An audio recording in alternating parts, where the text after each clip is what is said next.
I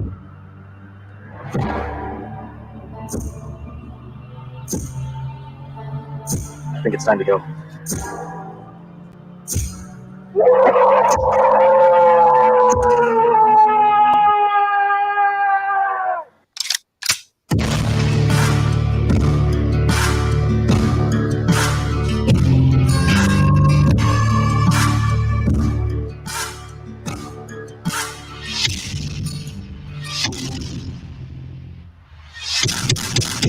From the hills and mountains of southern Indiana to the Lone Star State of Texas, we are the hunters of the paranormal. Truth Seekers, mount up.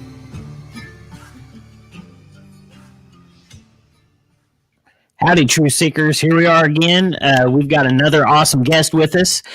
His nickname is Rusty Coleman, and he has been on Vic Cundiffs' show, Dogman Encounters, episode 71. He's got quite a resume, and I think I'll let him tell all you guys about that. And he's had some very interesting dogman experiences, and we're going to pick his brain about these dogmen and just see what we can come up with. We're just going to have a good conversation and let the trail happen as we go. So, good evening, Rusty. Good evening, Phantom. Good evening from the great state of Tennessee. Great to be here with you guys. He's on the say that again, Rusty. The great state of Tennessee. The great state of Tennessee, the volunteer state. It's just too bad our football program doesn't live up to the winning record of Alabama. There is always that. So, would you like to tell us a little bit about your background, Rusty, and all the interesting things that you've done? It sounds like you've got quite the experiences with law enforcement and whatnot. Okay. In 1975, I graduated from Dyersburg High School in the northwestern part of the state and Tennessee, and I went to work for the Trimble Police Department in Dyer County, Tennessee, at the age of 18 in November 75, and I got into some skirmishes while I was there, and so the district attorney general, I was at Dyersburg State, I broke a woman's hand in a fight, and so they were going to charge me with excessive force and everything. And Lyman Ingram was the district attorney general. He sent the Dyersburg Police Department over to Dyersburg State and fetched me and put me in the back of the patrol car. And I went to the courthouse, the district attorney general's office, and he was really just grilling me good. I said, "Well, Mr. Ingram, do you mind if I talk and hear my side of the story?" And I said, I was going to pull her husband over because he came too close to her brand new patrol car.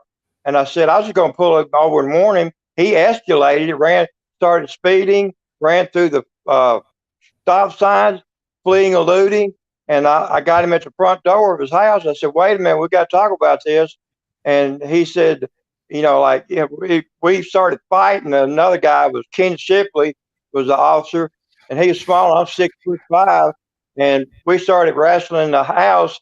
And I saw a .45 automatic sitting on the table. He was lunging for it. I went to hit him on the back of the head with my billy stick, and his wife shot her hand up just at the right time, and I cracked that bone in half. Lord have mercy. So he was going to charge me. I said, wait a minute, let me hear my side out. She's the one obstruction of justice. I was going to merely warn the guy. I wasn't going to do all this. He was escalated to a full blown, and then he got to the gun, and I said, let's get out of here. I don't want to get into a killing over something stupid. And so as we were running and jumping in the patrol car, he came out of the front door with a .45 aimed right at me. I thought, and I hauled butt out of there. And so the Dyer County Sheriff's Department, I told my chief of police, Buck Taylor, about the situation, and he said, we're going to let the Dyer County Sheriff's Department get him. And that's what happened. He got fined $500. That's in 76. Wow, that would have been a lot of money back in 76, wouldn't it? 500. Yeah, but he was a local tavern owner in Trimble, and he had the money. He was driving a brand new Lincoln Continental and they like took off my 76 police Chevrolet. Was there a little bit of alcohol super sauce involved in that? Was he drinking a little bit? He was Oh, drunk. Lord. Yeah. Man, he that was drunk.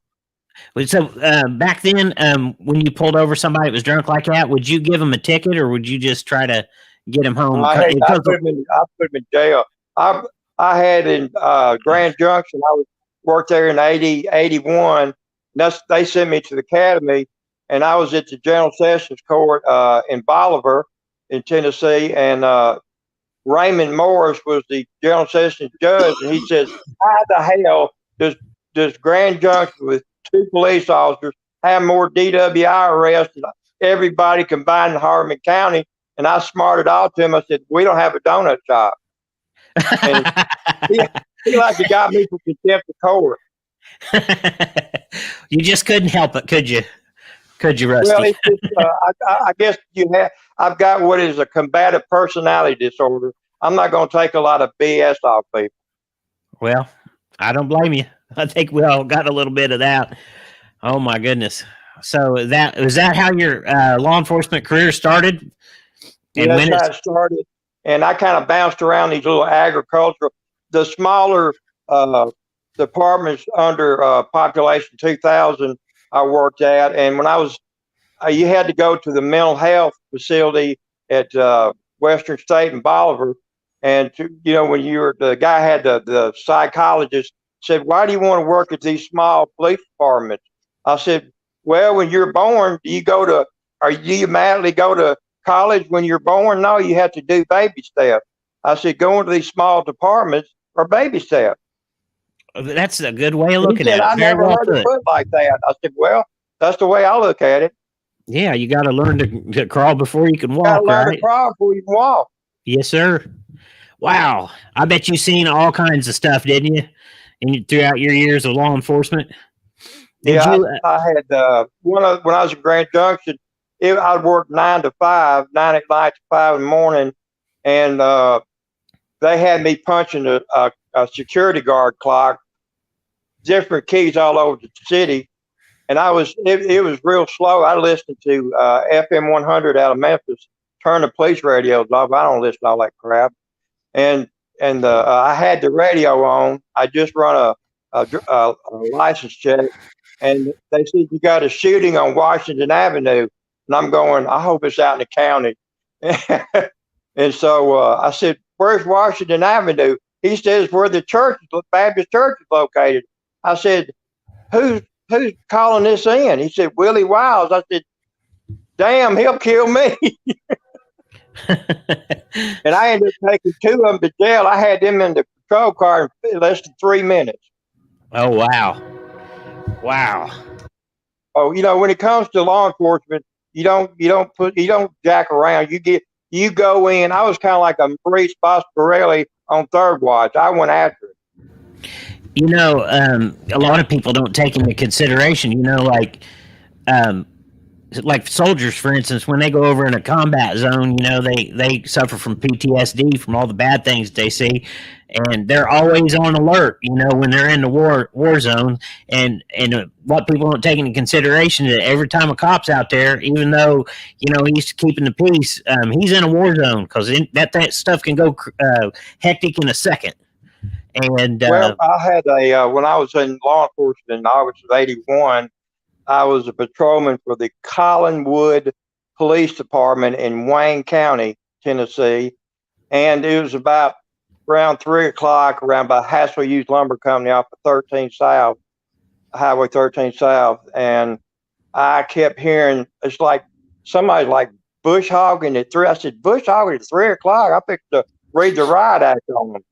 And I walked around I had the police shotgun out. And I walked around the building and everything, and every time I'd walk around a building, it would stop. I thought, "I'm gonna catch them in the act." So I was real sick. I had sour belly and stuff, and diarrhea and all that stuff, and so I went back to police headquarters in Collinwood and took a break.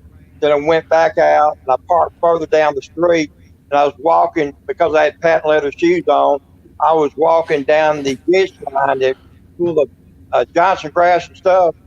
And so I got within 10 yards, and I felt like the Lord put me on my face. I said, I don't want to go down here face first. All these spiders and ticks, chiggers, and all this stuff.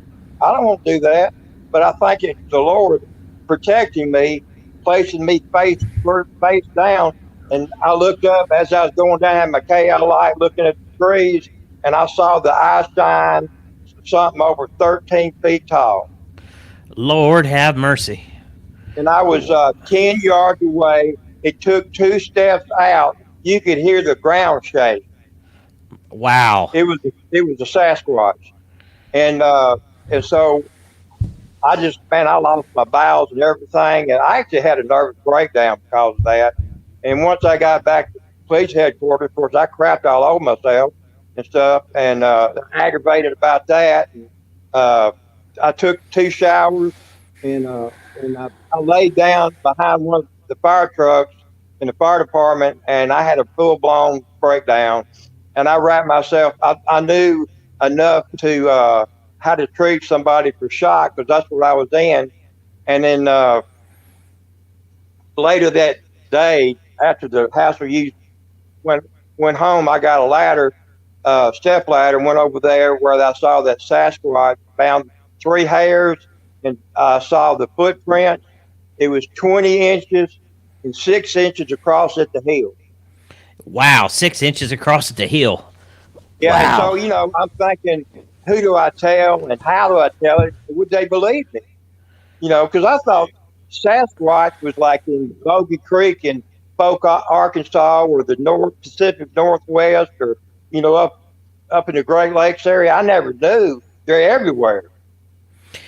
Isn't that amazing that they're everywhere, and people see these things all the time, and they are afraid to come forward because who's going to believe them, And like me, I was an academy trained police officer, and I covered it up.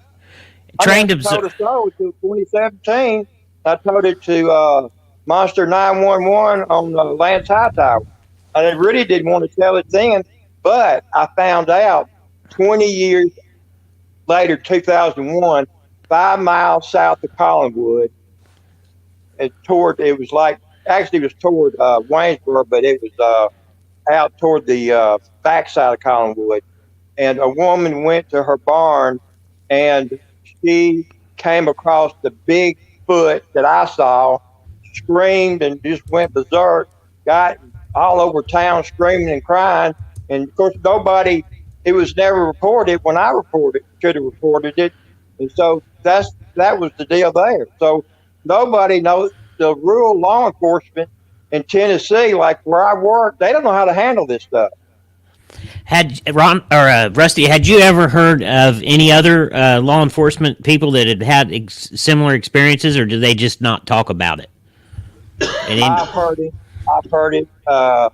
They got a code name called Black Bear, Black Dog, Black Cow.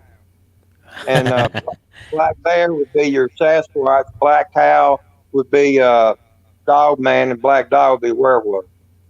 Werewolf. Now, is there a difference between the werewolf and the Dogman? Do you think they're 2 different things? Well, I tell you what, on the Dogman Encounters radio, Jody Cook was a guest. He talks about the Shenango Valley werewolf. I would strongly suggest everybody go over to that site. That's the Vic Cundiffs site. Listen to Jody Cook. He's got 2 howl sounds. Now, I've never heard those type of pitch sounds, but if you listen to that, can you imagine being in the woods, that thing being like 50 feet in front of you? Oh man, I had something scream in my woods while I was deer hunting one night, and I don't know what it was. I've hunted for over 30 years, and it I could feel it, man. It was just vibrate through me, and it wasn't anything I'd ever heard before. Thinker Thunker's got, you know who Thinker Thunker is? He's breaks down videos, and he has he's been breaking down audio and showing how the Bigfoot in the howls. Will register in a different type of spectrum, and his is the closest. Yeah, he had an audio in one of his that was as close to the sound that I had ever heard of what I experienced. So you said black dog, black cow, and what else? Black bear. Black bear. Wow. I Um, was at the LBL. My cousin Scott Edwards. We grew up together on Pickwick Lake on the weekends, and my parents had houseboats, and they had a cabin on Bruton Branch, and we would go all over Mid America. Well, I never heard. We go to our favorite place was LBL, Lake Barkley State Resort Park, around KD's, Kentucky, and I never heard of. And I've been to Grand Rivers, Kentucky. I've been to Green Turtle Bay Marine. I've been all over that area, and I never heard anything about the beasts of LBL until I shared my first encounter story on FamilyMonsters.com with Lon Streichler, and he told me about the beasts of LBL, and I couldn't believe it. I was yeah, yeah. The details of that is very gruesome.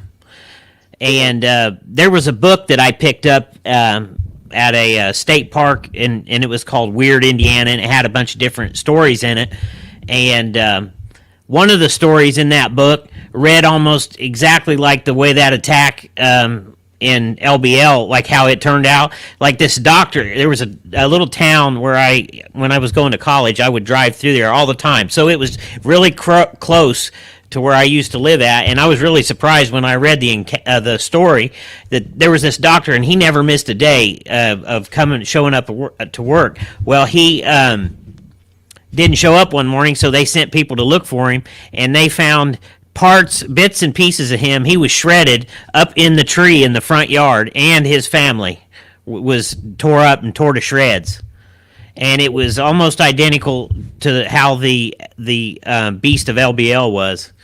And we're about 4 hours north. We'd be about 4 hours away from the LBL.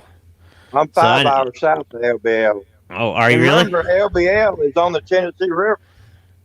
Hey, I was going to ask you about your houseboat. Is that how you guys would get access to get into those, like Lake Barkley and the land between the lakes?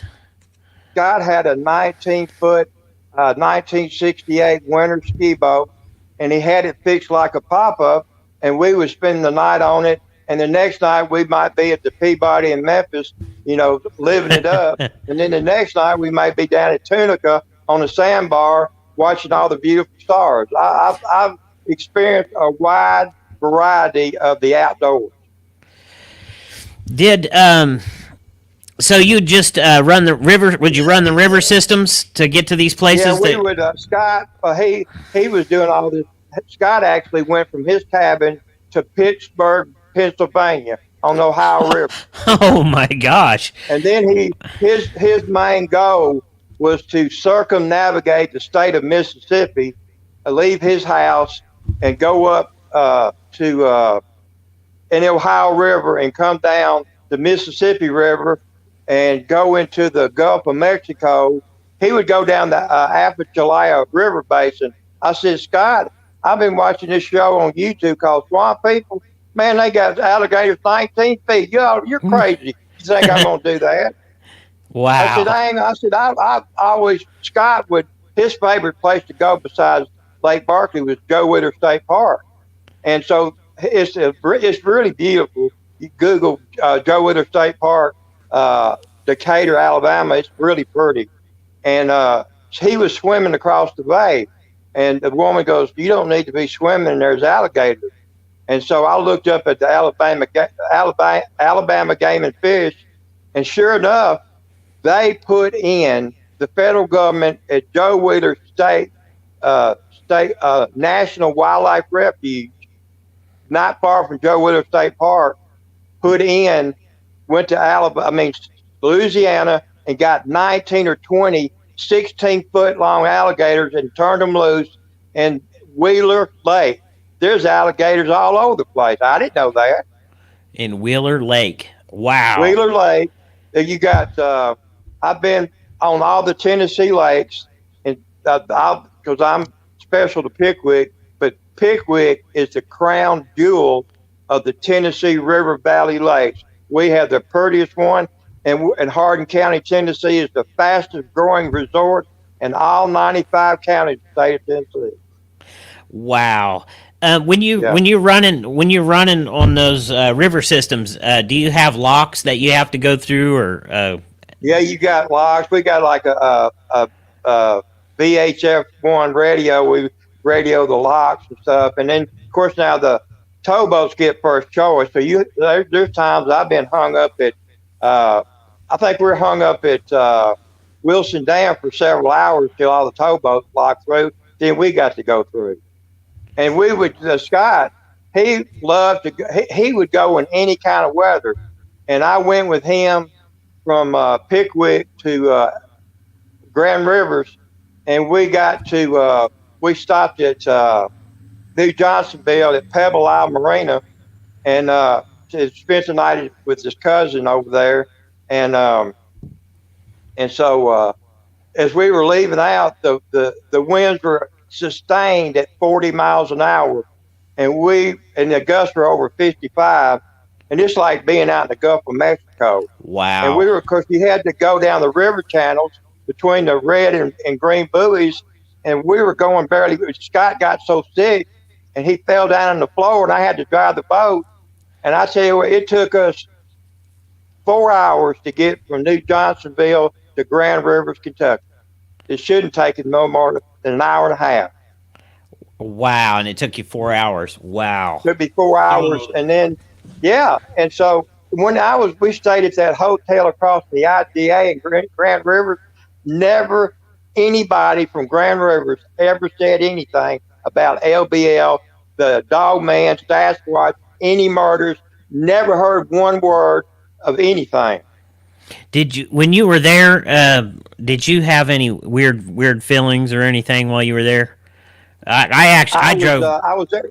I had walked from Lake Barkley out to the highway, and I always had my I had a Walkman phone. I mean, cassette player. I listened to music when I was walking for exercise, and I found out in 2010 that they had a Dogman encounter exactly where I was walking. And that was a year later in 2010. I was there in 2009.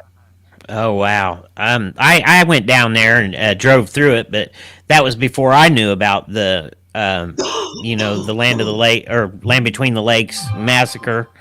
And I just thought it had a weird vibe to it. And I had talked to a guy that he would go down there and hunt all the time, and he said that there's all kinds of animals in there that they've turned loose. Like there's different kind of deer in there and everything, like silk deer. There's deer up and down all the waterways, the river systems, Tennessee, the Mississippi, the Missouri, the Yazoo River Canal.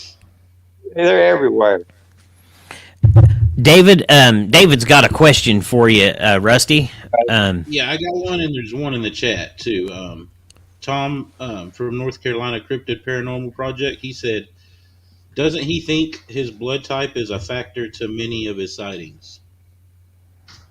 Well, I tell you what, the Supernaturals channel with Eric Foster, I talked about me having a double DNA code of 47XXY and 48XXYY. And how you found out about that, actually, I had gotten up one night. I have a dyslexic mind, so I had to ask the Lord for help, the Holy Spirit, to help me to get through this. 3 hours later, I came across a chapter called Klinefelter Syndrome. I felt like I was the Wizard of Oz looking back at that crystal ball. I had every marker on that page. So I took my dad, who's an Army drill sergeant during the Korean conflict. I said, I'm going to take you to Memphis with me to see this Harold Sachs endocrinologist, who happens supposed to be the state of Tennessee's best endocrinologist. But I said, now, Daddy, the reason I brought you with me, he'll squirrel on me. He won't know which way to turn. I want you to jack him up against the wall. And that's exactly what happened. I said, now, see, he's squirreling on me. And Daddy pulled him up against the wall. And he goes, I lost one child of medical malpractice. I'll be damned if I'm going to lose another one. You give him whatever he asked for. And then we'll worry about who's paying for it. So Dr. Sachs ran it. I guess what? I was 100% correct. And then when my sister said, you have a different type of eating habit and stuff, and I started having brain seizures and stuff like that. And I looked up in 2017 a variant of 47 is 48. It's like my sister and I had the same mother and daddy. We're related. It's called a variant. That's what variant means, related. And I diagnosed myself with 48 XXYY. Well, in 2018, I was in the hospital for 4 months in 3 Tennessee medical facilities. I had to have major brain surgery, and all my teeth were removed, and caused infection, and I had diabetic gangrene. I lost my 2 big toes on my left foot, so I had to relearn how to walk again. Wow. When I got out of the hospital in December 2018, my seizure meds were 250 milligrams. Today, in May of 2022, there's 7,400 milligrams per day that I take. Are you on? And I can move a queen size bed 18 inches, and the brain seizures, they happen any time of the day, but the worst ones were at night when I'm asleep. Wow. And this happens on a regular basis? I take 20 prescription meds and 8 over-the-counter drugs, and I was on antibiotics, hundreds of thousands of dollars of IV antibiotics running down both arms. They had PICC lines down both arms because they were trying to save my life. They said at first I had stage 4 brain cancer, and then the Lord canceled that out. And then the next thing they said I had malignant neuroplasm of the brain. The Lord canceled that out. So I would say He showed me His salvation time and time again. Wow. And that this blood, oh shoot, what was the question again, David? The blood type. Yeah, it affects the seeing the cryptids. Yeah, he was wanting to know if certain blood types, basically, certain people with certain blood types, does that make the chances of seeing a cryptid go up? Are you I don't even know. Yeah, what type I am. Remember this Grimm's fairy tale rhyme? Fee-fi-fo-fum. I smell the blood of an Englishman. Yes, sir. Remember that? Yes, sir. Remember, I'll huff and puff until I blow your house down. The truth is being told, but it's being told in Hollywood movies and fairy tales. The leprechauns, the little people, the trolls, and all that stuff, that's real. Unfortunately, all that's true. Yeah. And they put it. Not just Dogman and werewolf. There's different variant types of all these creatures, just like people. We're all different. So true. Like, all the fairy tale stories are scary, and the bridge is falling down, and the huffing and puffing and blowing your house in. Like, that's something a little child shouldn't be hearing. Well, unfortunately, they put it right in front of. They our are faces. hearing it, but I was taught that growing up. I remember those rhymes very well, and the deal was when I was living in Memphis and over by Mount Ryan Perkins off Interstate 240, they said, "Be home before the street lights come on, or the boogeyman will get you." And we're going, "Who the hell is the boogeyman?" Yeah. So you would hear half truths growing up, not knowing that we thought it was an insane person or some crazy person. I didn't know that boogeyman meant. Of course, boogers is what Kumbo and Jim Bear King call them. Yeah. My grandmother was from Mississippi, and that's what she'd always say. Better be good, or the boogeyman will get you. Yeah. And they so there's all kind of, there's really, the truth is being told, but it's never going to be told on broadcast or newspaper. Now, back in the 1800s, it was being told in truth. And, if you think about it, why would they have covered bridges? Because when they had to forge the river, they would call them trolls, but they were actually werewolves, and Dogman were getting people as they were trying to cross the river. Okay, now we're going to talk about Montgomery Bell State Park off of Interstate 40 in Dixon County. It's up toward Nashville.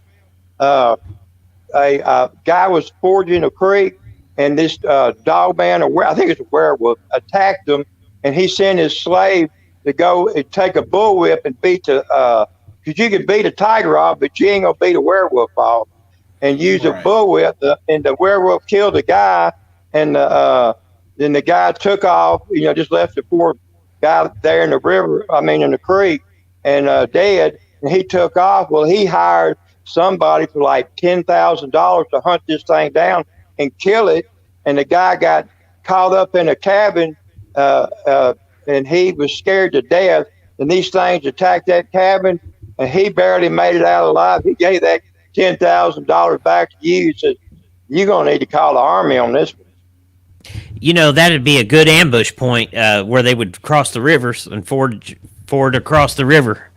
Perfect ambush point. Well, you see, when you're on a horse and buggy, you can get up to speeds of 45 to 50 miles an hour. Depends on how many horses you got pulling your buggy. And so you can fly, keep a maintained speed, and those creatures won't catch you. Yeah. And they were covered bridges. The town I worked at Trimble, right down where they're building the new US 51, there was the Parks family. I went to school with Virginia Parks, same same age as I am, and on her family farm, they had a covered bridge over the Obion River, and so they dismantled that bridge. It is now right there in the town of Trimble on the square. Wow! So that tells you right there that they were in the river systems. I looked up online. The river systems in the state of Tennessee, including Tennessee River, are 12,000 years old. No telling what's in this. And I told somebody the Tennessee Tom Bigby Waterway, which empties into the Gulf of Mobile, in the Gulf of Mexico. Okay, it was opened in June of '85. That's what 37 years it's been open. When the lock opens and the boat goes in, a shark can go in too. And when it opens up, the boat goes out and the shark goes out. So 37 years later, we can have sharks in Pickwick Lake from the 10-Tom Waterway. They say that a shark can filter itself out and get into the fresh water systems. Well, I tell you what I want you to do. I want you to go on YouTube and punch in Cole, C-O-L-E, Walker, W-A-L-K-E-R. Yes, sir. And put in bull sharks, Pickwick Lake, and see what this guy is talking. And I see my two dentists out front because I went to church with them, and I recognized them. They were in the audience, and he was talking about bull sharks 9 feet struck his boat in Pickwick Lake. And of course, now the game wardens going to lie about it. Absolutely. All law enforcement going to lie about this. I quit swimming in Tennessee River. Yes, sir. Pickwick Lake, I quit that. I ain't going to lose another foot. No, sir. We have people see cougars, mountain lions up here where we live, and they say that there's no cougars around here. But I saw on my deck right outside my window. I know the footprint. I went to the Tennessee Wildlife Resource Agency, looked up wildlife prints, and that was a mountain lion footprint on my deck. Wow. And so I think cougars in broad daylight walking around Bruton Branch in between Bruton Branch and Pompey's Branch and Dry Creek, I've seen black panthers broad daylight. Oh, they're not supposed to be here. Oh, yeah, they're not supposed to be there. Why would they call a creek in Hardin County Panther Creek? Why would they? And Tim Coombo Baker told me, I talked to him on cell phone. He told me he was in Bear Creek bass fishing. He was on the Alabama side, the Lauderdale County, Alabama side, and he said that, or it might have been Culver County. I think that's Culver County, Bear Creek. But anyway, he said that he saw a Bigfoot came across, walked out on the beach, walking there like he owned the place. Well, I guess the way he did. Who's going to get in his way? Absolutely. That's amazing. Those game wardens, they're not going to tell you that they're there. But they know that they're there. And I had a state police officer from Maine tell me that he knew some game wardens. And I asked him, I said, had you ever heard about any Bigfoot, or do you think Bigfoot's real? And he said, I know they're real. He said, I had 2 game wardens up in Maine, both of them tell me that the Bigfoot thing is real and that they exist. So there you go. Yeah, they exist. Yeah, they're all over the place. And Tim Kubo Baker told me that he was on that Outlaw Bigfoot radio with Jim Bear King several years back. It's on YouTube. Yes, sir. I think they split. You know, Tim left the show or whatever. But Tim, I want to tell you, the smartest man I've talked to is Tim Kubo Baker. He's a NASA rocket scientist. He is the smartest one on anything concerning cryptids. I say Jody Cook is right behind him. And then J.C. Johnson, who died from Phoenix, Arizona, he was up there with him. Yeah, J.C. Johnson, he was an amazing guy, man. I really like to watch his stuff. And Kumbo, I watch all of them. Yeah, so Kumbo's, he knows, he told me, now I had a problem with when he told me this. He said bears come down from Tellico Plains, which is up on the Little Tennessee River off of Fort Loudon, which is up around Knoxville, Tennessee. He said the bears come down to graze, and I thought, you know, I've never seen a bear ever do that. But I was belonging to these Pickwick Facebook groups, and right at the Pickwick Dam, I know the area, I know the wall and everything, the marina, I know this area like the back of my hand. And it went down, a black bear jumped, was swimming, climbed up that rock wall, and I said, oh my God, Tim Kubo Baker is 100% correct. Wow. We have had a couple sightings in the area where I live at, and I think they migrate all over, but that they're not normally in Indiana at all, but people think they're coming up from Kentucky. Don't bet your life on it.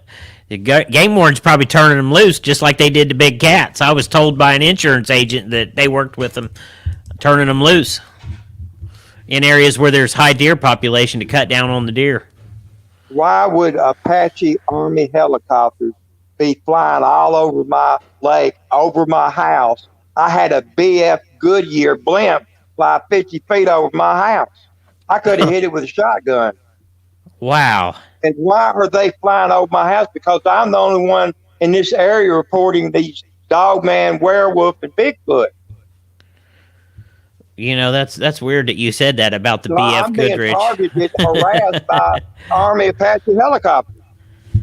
Did they have the door open on the side? Could you see the guys hanging out of it? I've seen guys hanging out of them with weapons before flying. I saw one with that big spotlight they were running the Jade Helm Army maneuvers in the state of Alabama and Mississippi, and they were coming up into Tennessee. I'm only 2 miles as the crow flies from the Alabama-Mississippi state line in the middle of Pickwick Lake.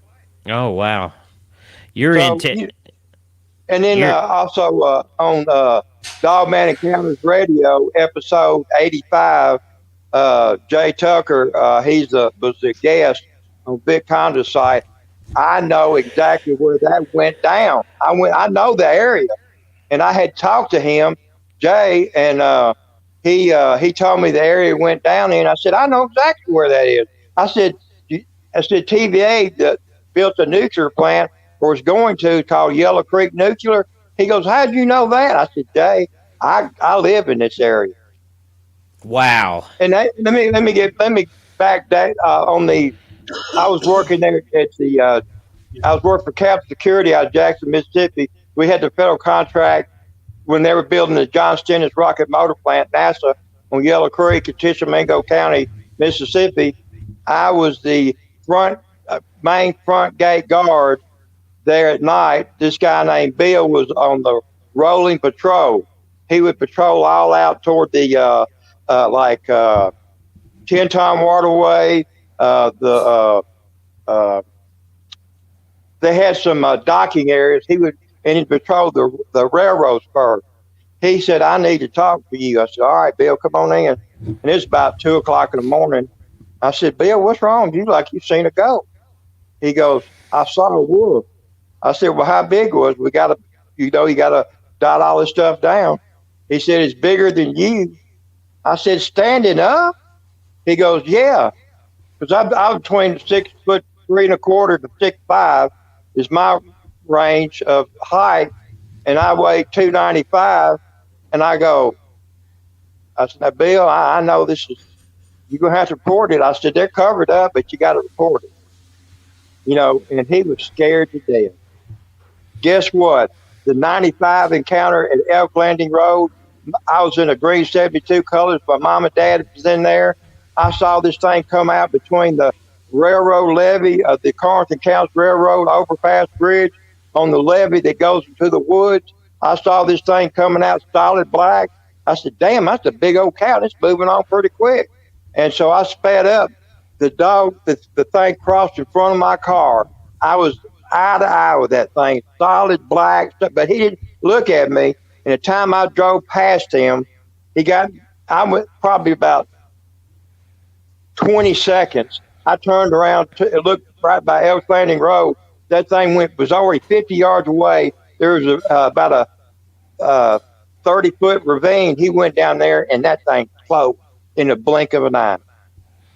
Just cloaked. Wow.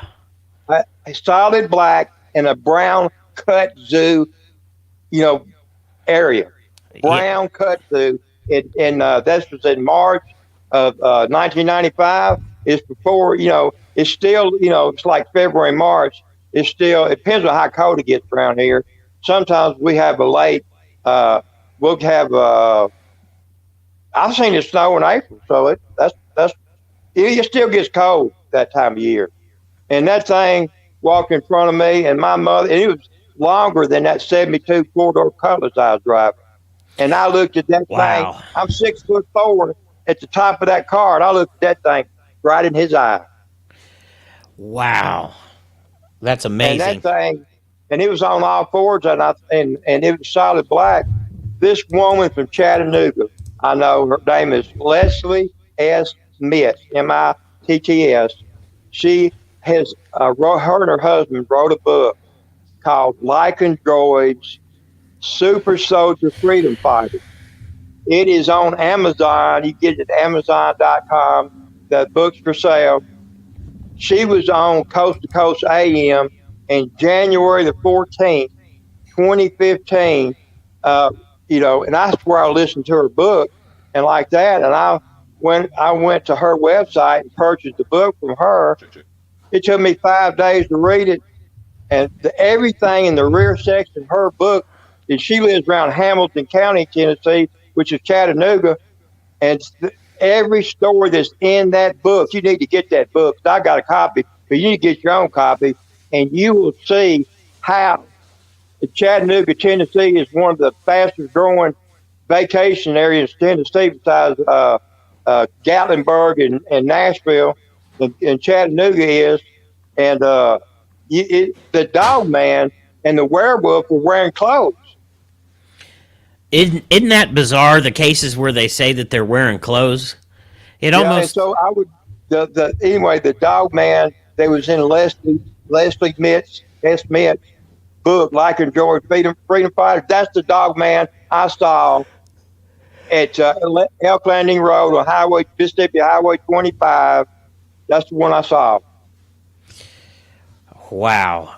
That's Dogman Encounters Radio, episode 71. Do you think that? Do you think these things are genetically modified creatures, or do you think that they've just naturally been here for thousands of years? Well, I think you're correct on both accounts. That there's some that's been here, and there's some that's genetically modified. Well, Dave, I've been talking to him on the my text message on my phone and also on Facebook Messenger, and he was asking where he's going, what creek is he going down, and he said he takes his dog with him. I said, well, that's one good thing. I said, let me tell you something else. You need to buy yourself a Desert Eagle 50 caliber with metal piercing bullets to give you a chance to get away, because the pictures you're showing you're too close to them. Mm-hmm. You know, I mean, he has. First of all, you got to know what you're looking at. You got to. I talked to Scott Carpenter in East Tennessee. He's the one that he would walk having a camera in the front of him, and he had one on his shoulder pointing in the rear section. He caught more Dogman with that rear section he did with the front. I can see that. They'd be stalking you. That's their nature, is to stalk you from behind. David Politis missing 411. I didn't know this, that David wrote a book about Bigfoot, but his first Bigfoot was seen with Scott Carpenter. Wow, that is so. And David David Politis doesn't believe in Dogman and werewolf, where Scott Carpenter does, and they're big friends. Wow, that's amazing. I think David Politis knows what's going on in the 411. I think he's got it figured. He's got it figured out, but he's not going to tell. He ain't gonna tell. But No? I guarantee you, Scott can enlighten him. Yep. Okay, Dave told me, your friend Dave that owns the show. Yes, sir. He told me that he walked with his dog. I said, has your dog ever sensed any trouble? He goes, yeah. It stopped and wouldn't go further. I said, man, you need to haul ass when you get in something like that. Yeah, I've heard accounts where they say that if the dogs won't go any farther, then you need to leave. Yeah, and Dave Politis, he talks about when the dogs stop, searching and they'll lay down. I said, you ever think about looking up? Because these dogmen climb trees. I've seen them in trees. Wow. If they've got hands. What's the name of the book? Tracy wants to know. Yeah, what was the name of the book again, Rusty? It was Lycan Droids, Super Soldier, Freedom Fighters. Is Leslie S. Mitts, Mitts is her last name, and out of Chattanooga, Tennessee. And you can go on Amazon and you can find that book. It will show the picture of the Dogman. I'm sure if you type in Lycan Droids, it'll pop up. Yeah, Lycan Droids, it'll do it. Yeah. Yeah. So anyway, I've heard all these. I actually got Dave Politis' first 411 movie, and that little boy that disappeared between the camper and the creek, and they never found it. Wow. I'm wondering, this is just my conclusion on that. I'm wondering if Dogman went up in them trees watching that kid all along, and when he found a time to swoop down and get him, he did. Yeah. I would say that's probably correct. The weird thing is though, is there's cases where people go missing and they find them later, and it's just like socks and shoes missing. It's very bizarre. Law enforcement they have. When I was in there, it was old school. What they got now is 21st century technology. Yeah, with body cameras. But if it shows a Dogman or werewolf or Sasquatch, that'll be the end of that material evidence. Mm-hmm. Yes. So, I didn't, when I was in Mississippi Wildlife Fishing Parks, I didn't know anything personally from the game ward in the state of Mississippi. I was never told nothing. So they learned to keep that hush hush. And I was at LBL, Scott. We had boated up, and I think I was at New Johnsonville, and I saw a white captain. I said, I ain't going out there. I'm going to take your truck, Scott, and meet you at the marina at Lake Barkley State Park. And so I was down there. We pulled his boat out of the water and stuff. This big old 6'6" game warden came by, and he started sniffing around the boat. I said, are you looking for anything in particular? He goes, "Where's your fishing gear?" I said, "We don't fish. We just like to sightsee. We just like the eagles and stuff." And so, anyway, I said, "Well, just go help yourself. We ain't got nothing to hide." And so he looked over everything. I said, "Well, here's our credentials about our boat and restoration." He looked at that. He said, "Well, did you find anything?" He goes, "No." I said, "I could have told you that." Well, he was up at the restaurant at Lake Barkley, and the park rangers, Kentucky park rangers, game wardens, and Kentucky State Police were in a table. I was sitting next to Scott, and I said, "I'm going to go over there. There's something going on over there." And I sat down right behind that big old game warden, and he turned around and looked at me. I said, "Well, Scott's girlfriend called me. I was going to give me a little privacy and stuff." And so they were talking about black dog, black cow, black bear. I knew exactly what they were talking about. And I said, they know.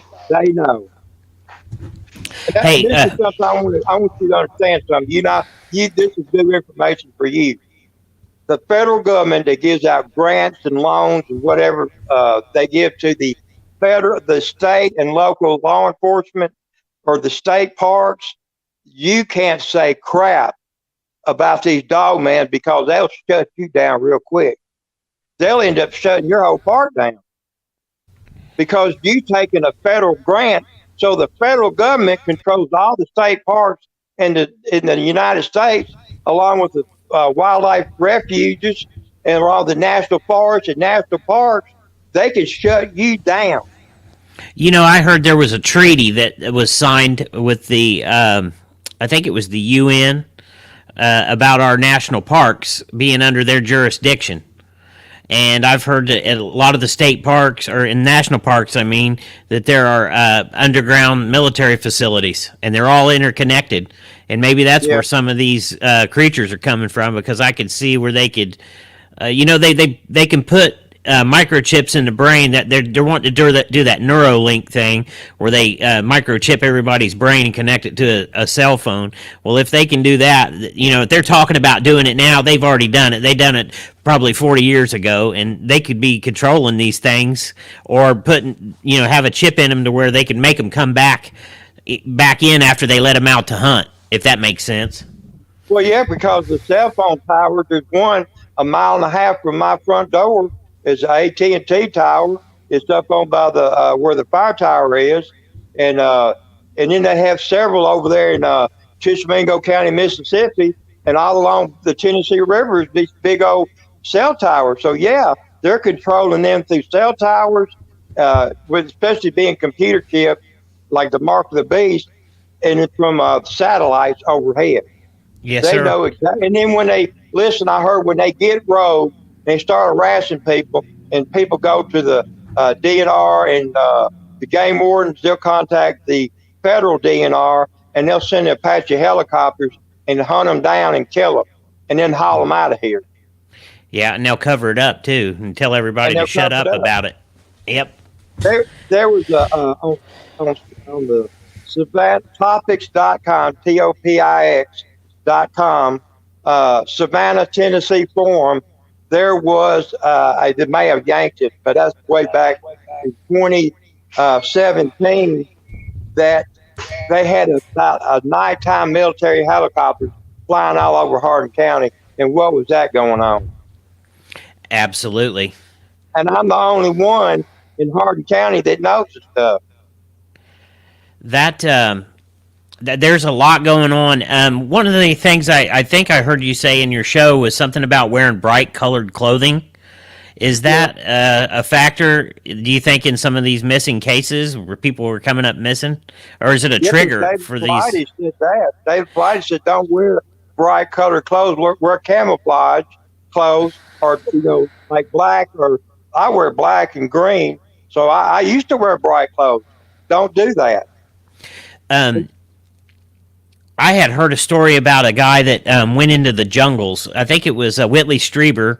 He had a story on his channel about this guy that went into jungles down in South America, but the people warned him that if he went into the jungle, don't wear any bright colored clothing. and he went into the jungle, and this area that he went in, somebody that he was with, I think, had bright colored clothing on, or maybe he wore it and he didn't pay attention, but he encountered these creatures, and he had like missing time, and it was really a creepy story. And he got lucky enough to make it back to the camp or wherever he was at, and but people were coming up missing that were wearing those bright colored clothing like that, and that was down in like South America or somewhere like that. Might have been the Philippines too. I'm not sure exactly which area. That could be anywhere, really. Yeah, I always wear camouflage when I go in.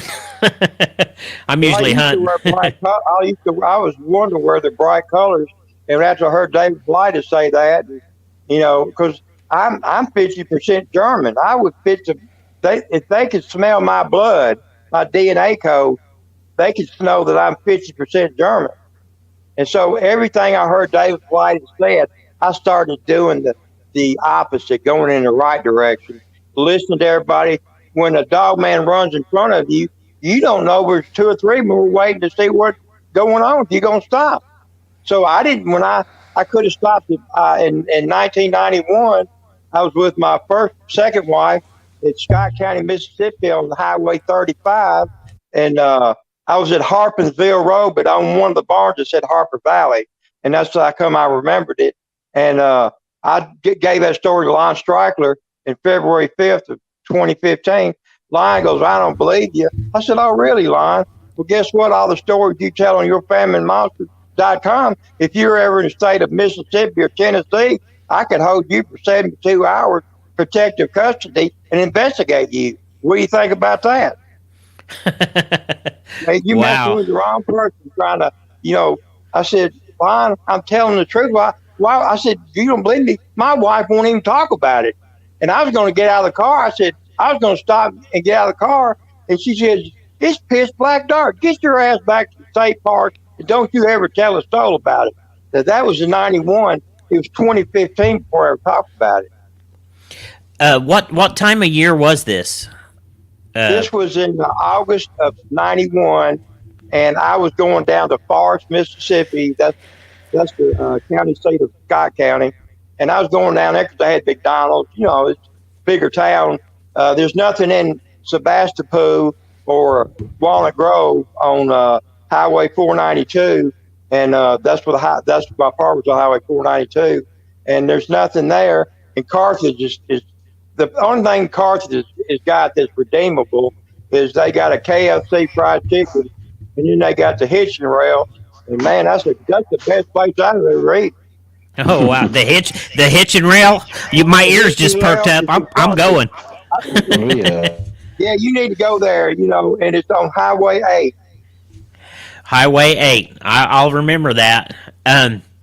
Do you think do you maybe think that your DNA being different, that maybe you share a link with these cryptids, and maybe that's why they're you're having multiple sightings that they kind of associate?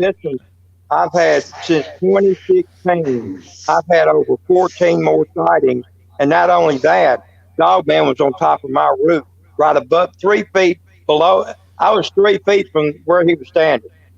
And you can hear him walking around up there, huh?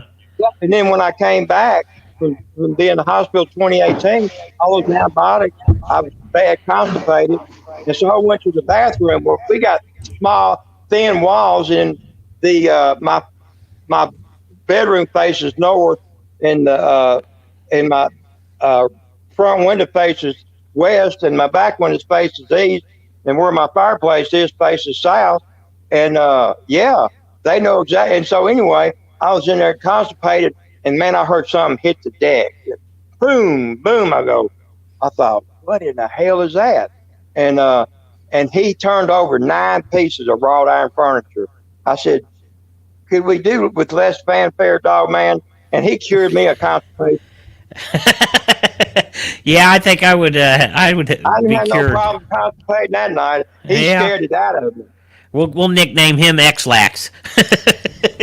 Yeah, wow. That's a new nickname. Yeah, X-Lax. Well, see, in episode 71 with Vic Cundiffs, I had talked about hearing something. I was living in the top floor, 20 feet off the ground. Okay. And so this dog man or whatever it was, I didn't have a visual because it's pitch black, but I heard that it was 5 o'clock in the morning and started to get a little bit light, just barely getting some light in the clouds. And I got up, I turned all my fans off because I got lung problems. I turned all my fans off and I listened, and boy, it almost sounded like the Shenango Valley werewolf, except it was a higher pitch howl. I mean, it made the hair on my arm stand straight up. And he was up on your roof doing that? No. This was the one on the roof was in 2016. This was back in 2015, coming across the street. And now I didn't have a visual because I don't have any street lights. The nearest street lights 100 yards away, so I couldn't see it. But the pitch of his sound, it had to be bipedal. Had it been on all fours, the houses would have muffled the sound. And I heard that thing go all. I lived 4/10 of a mile off of Holiday Hills Lane, and that thing walked down Windy Pines Lane, and I heard it cross over in the woods, and it was cemetery quiet. No bars traffic, no railroads, no nothing. I mean, no dog bark. Nothing. Wow. Nothing. It was, and I've actually been out here when we were remodeled our house. We spent about $175,000 on it and remodeled it after my parents died and stuff. And now it's in my name because I'm disabled and have been since 2004. But I went outside. I was sleeping on the back deck because my air conditioner was out in the upstairs. So the garden room I was sleeping in there, so I had to get up and go to the bathroom. So I went outside on the deck. We had about a 90-foot hickory tree there, so I just peed on the side of the hickory tree, and it was full blown nature. I went out there at 3:30, 3:45. I went out there again at 4:25 or something like that, 4:15. No noise, and I'm talking about this was in July and August. And then I heard about. I'm a mile and a half off Tennessee Highway 57, so I'm thinking it was about a mile from where I was standing on the deck. I would say that was in Lyles Cove, which is off of Pickwick Lake in Hardin County. Anyway, I heard that howl. I said, that's where that's coming from. I have seen a lot of stuff because I used to be always out and about and moving around. So when I started seeing these creatures, that's why I went and investigated on my own. And, I called Vic Cundiffs and stuff. And he told me, he said, when you told me that it was 8 feet on all fours in 91 on 35, well, I said, well, that's the way it looked to me. And I said, he said, I reeled it first, but I talked to a state trooper and he saw the same thing. I said, Vic, I have no reason to lie or fabricate anything.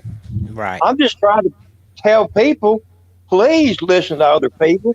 And when somebody tells you something, they're not bullshitting you. They're trying to tell you the truth.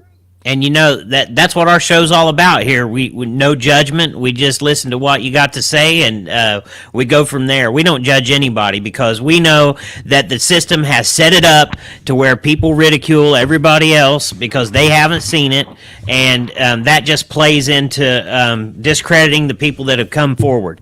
So we let everybody get out what they need to get out because we know that the truth is out there, and that's why we're here doing this, because we want people like you to get the truth out and to share what they've seen, and we really appreciate that. Well, what you got to understand, and people need to know this, they're going to like Dave from Texas here. I looked at all his Dogman pictures.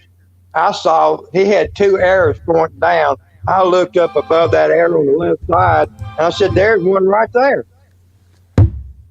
Yep. He's got some pretty neat stuff. But he needs to go armed. He needs to, don't use bear spray. It ain't going to work. If Now I'm going to tell you something I found out. These dogman creatures that are made by the federal government, their organs are not on the left; they're on the right. In other words, don't shoot it like you'd shoot a man in the heart on the left. Everything's on the right. And if you're going to go for the shot, blow his neck out, shoot him in the neck. Yes. So if it's the last resort, you'll have to fight for your life, or you're going to end up like those poor slaughtered people in East Tennessee. Yes, sir. When you seen these dogmen, did you see any of their eye shine, or could you see their eyes? Yeah, in '91, I saw the eye shine of a dogman, or that it looked like a hyena. It looked like a hyena with the lion's mane behind its neck. That's what I told Vic. The markings didn't add up. I was confused by that because I never seen anything like that in my lifetime. But it had the amber color like a beer glass. Yeah, yes. Yeah, that amber color. And then I had the one in '81 reminded me, because my family is in automobile business. They have big dealerships in Memphis and all over Shelby County and all around the world, really. And anyway, it would reminded me of the tail light on a '56 Buick. It's a cherry wine color. Red. Cherry wine red. Wow. Cherry wine on a '56 Buick, the tail light. If you turn that thing on, that's what it looked like. Wow. Did you the Bigfoot that you saw the time that you seen it when you were in the ditch? Did it have eye shine, or did you get to see the eye shine on it? I saw that's what I was describing. Yeah, so it was cherry the red wine cherry wine colored red. Yeah. Wow. And I was 10 yards. When I said 10 yards, he had taken 2 feet, 2 big steps, so he was probably 5 yards from me. And I was face down. And the only thing that I think saved me is I cocked that 357, and I hit the safety off of the shotgun, police shotgun. That's the only thing that kept him from killing me. And you was five yards away from him. Wow. And when he took those big steps, 20 inches, that covers quite a bit. And you like said Shaq O'Neal coming after you. And you said he was shaking the ground too, as big as he was. Yeah, I heard it. I felt it shake. I mean, and that's when I lost. It cured my constipation. Yeah, that I think that'd cure mine. Wow. I had the dilemma. I've had the evidence. I could have proved this, but I just didn't trust anybody. So when I came out, the new reason I didn't, I came out of Law Enforcement Academy. I talked to some deputies from around Nashville, and I actually went to school with some from Cobb County. I went to 2. They graduated my class at Cobb County. I was class 279, Group B, May 15th, 1981, Tennessee Law Enforcement Training Academy on Lebanon Pike in Dawson, Tennessee. I have got a photographic memory. Wow. That is amazing. Yeah, and so anyway, they were saying they had black bear and all that stuff. I said, well, it's a good place for them. Keep them up there. But now we got them in Hardin County. So, I mean, and I need to talk to you about this person. Her name is Sharon Russell. She's from London, England. I was the original episode 6 on Dogman Diaries with Danielle Stedman, but I used some people's name without their permission, so they complained they yanked my episode. But she is a remote viewer, and which is a medium psychic. And she told me something one day. She sent me a Facebook Messenger. We're friends on Facebook Messenger. And she has a real thick accent, so I can't hardly understand her. And, the English accent. And now, if you want a real serious dogman encounter, That's the one you need to talk to. Sharon Russell. She's on Facebook from London, England. You're the one. All right. She was the original episode 3 on Dogman Diaries with Danielle Stedman. Go listen to that. It's on YouTube, and listen to that encounter, because what I had was nothing compared to what she had. Wow. And anyway, she had called me up, or we used to talk late at night because they're 6 hours ahead of us, an hours or so. And so if it's 6 o'clock here, it's 12 o'clock there.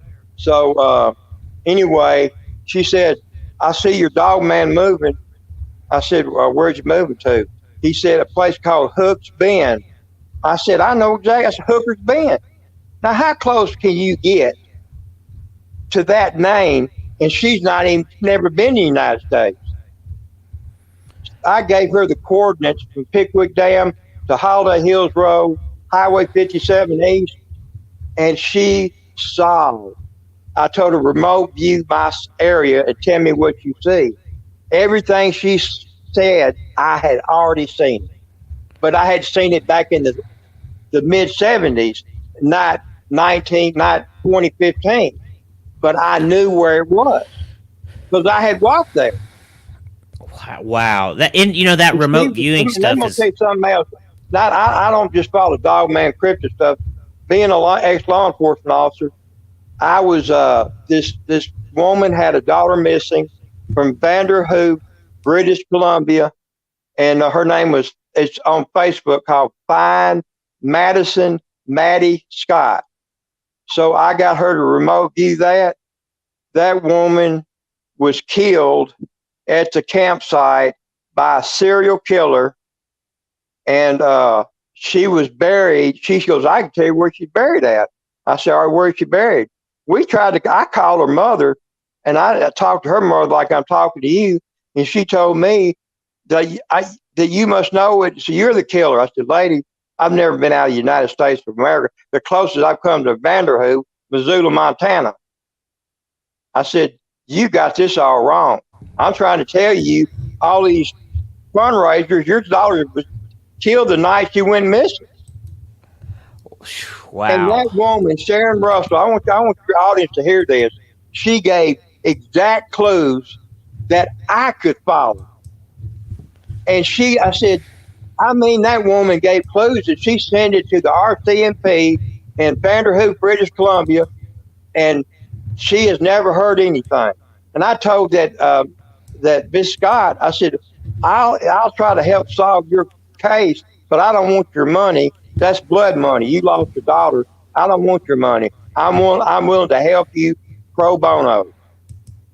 Wow, that's awful nice of you. She accused me of being the killer. I said, I know I have a southern accent, but the one you're looking for is from the Virginia, the mountainous area of the Appalachians. Wow. You can solve any murder, but I'll tell you what, when you use a medium psychic, there are some good ones, and you're going to have to. That Casey Anthony deal, they had medium psychics on that, and they had her. She said the girl killed her. Yeah. And the jury, that's how stupid the jury is. Oh man. I said that girl is guilty of capital premeditated first-degree murder. She ought to be on death row. Wasn't that running loose? Wasn't that horrible? That was horrible ordeal. Okay, here's another one. All right, this is Selma, Tennessee. Mary Carol Winkler killed her husband, and she said that he had been abusing her children. He was a Church of Christ minister in Selma, Tennessee.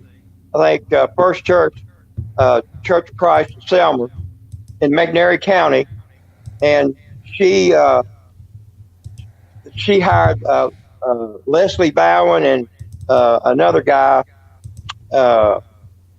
high-profile lawyers out of Memphis, and that they got her off. I said, that woman is guilty of capital murder, premeditated capital murder, because she shot him in the back, and as he was dying, she unplugged the phone cord.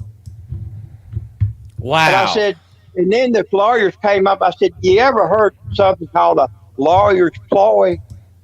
They brought these big old stripper shoes. I said, now look, I said, some women like to wear that stuff. It, excites their husband with stuff with it. And they made it look like the husband was the abuser. And I said, y'all are not seeing this right. If anybody was the abuser, she shot him in the back with a Browning shotgun. Wow. And she was on Oprah Winfrey, and Oprah Winfrey got those wild-eyed looks when she was talking about it. And she was like, I'll get her out of here. Yeah. And, they're all Church of Christ. I thought, y'all you're not paying attention. Just like your show, please pay attention to the details of what you're hearing.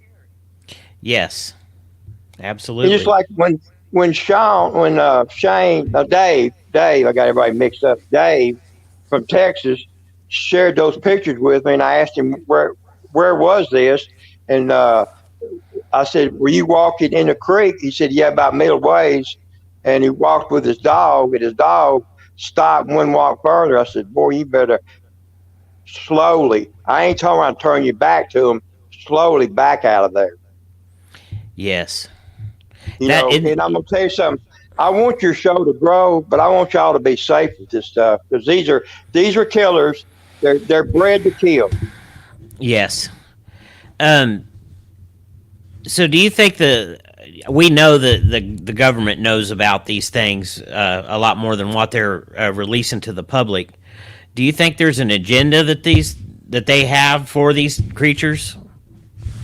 I believe it's too. All right, if you everybody's living off the grid. All right, you can have like wind turbines, electricity. Mm-hmm. Windmills used to turn the water wells where you could get water out of the well and stuff. So now you got these, like a houseboat. It's a 1968 32-foot Stardust, blue and white. It's in Wind Springs Cove. You come in from the Tennessee River. It's the third marina coming in. It's blue and white. It sits on the end. But anyway, I can put on these solar panels. I can have anything I want right there.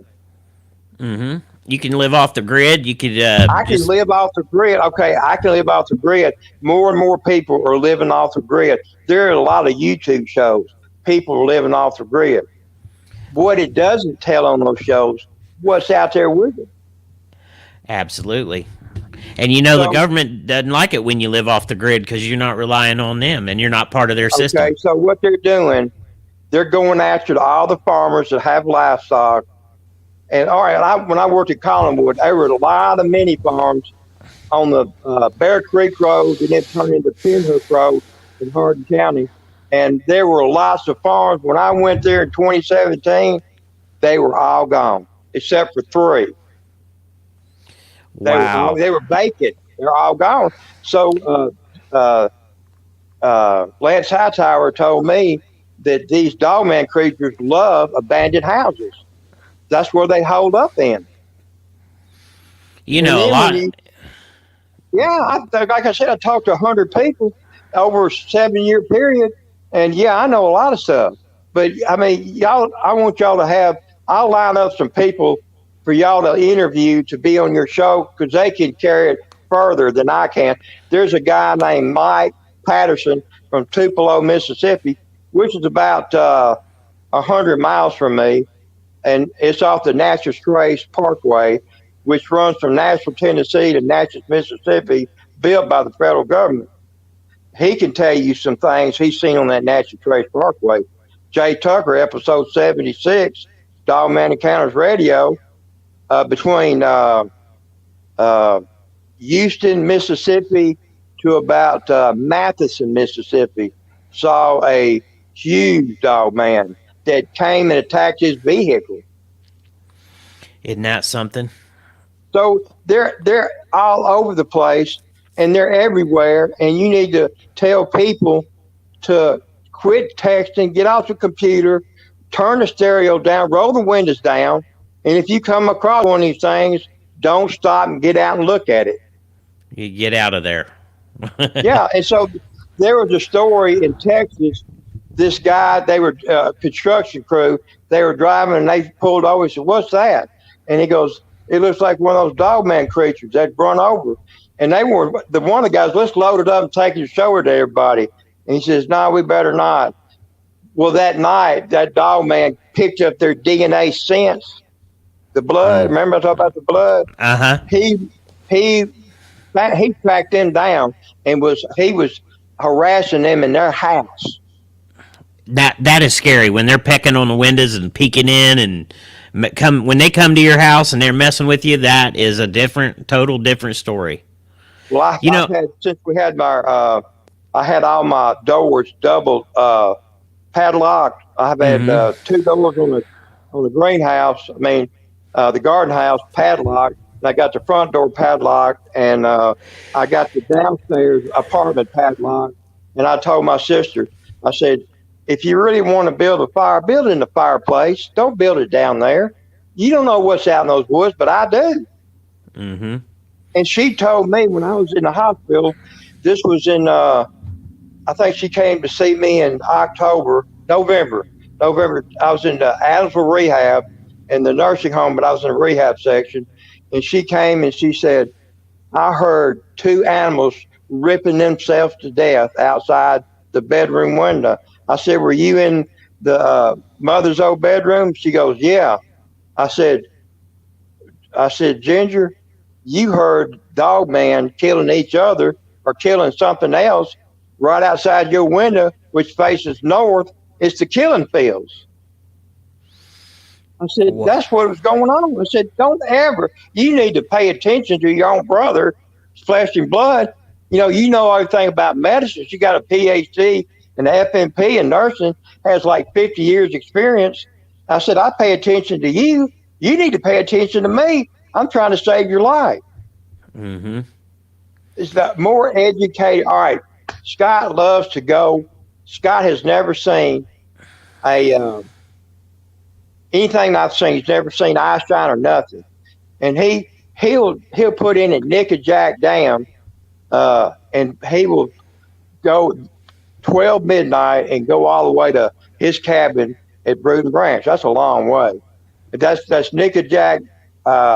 He puts in below Nickajack Dam. So he's got Wheeler, Gunnersville, Wheeler, Wilson, locks to go through. Then he's got 52 river miles. And then you're going, I said, what kind of candle power you got on your boat? Oh, I'm just using a little old. I said, Scott, that's stupid. You're swimming, you want to boat down the Alpha July Basin in Louisiana, and they got alligators bigger than your boat. And so I said, he's got 3 college degrees, and he's a physician's assistant in the anesthetist department. I think, what happened to your common sense? And he looked at me like, oh, you're just full of shit. You're just telling these people a bunch of bullshit stories. I said, no, I tell these stories to save people's lives. Remember, I was a police officer. Serve and protect was our motto. Yes, sir. And so, yes, sir. Scott, I found out that Scott's great-grandmother is full-blood Apache. And so, anyway, I said, I'm wondering, I asked somebody, I said, you reckon he's got some kind of protection on him?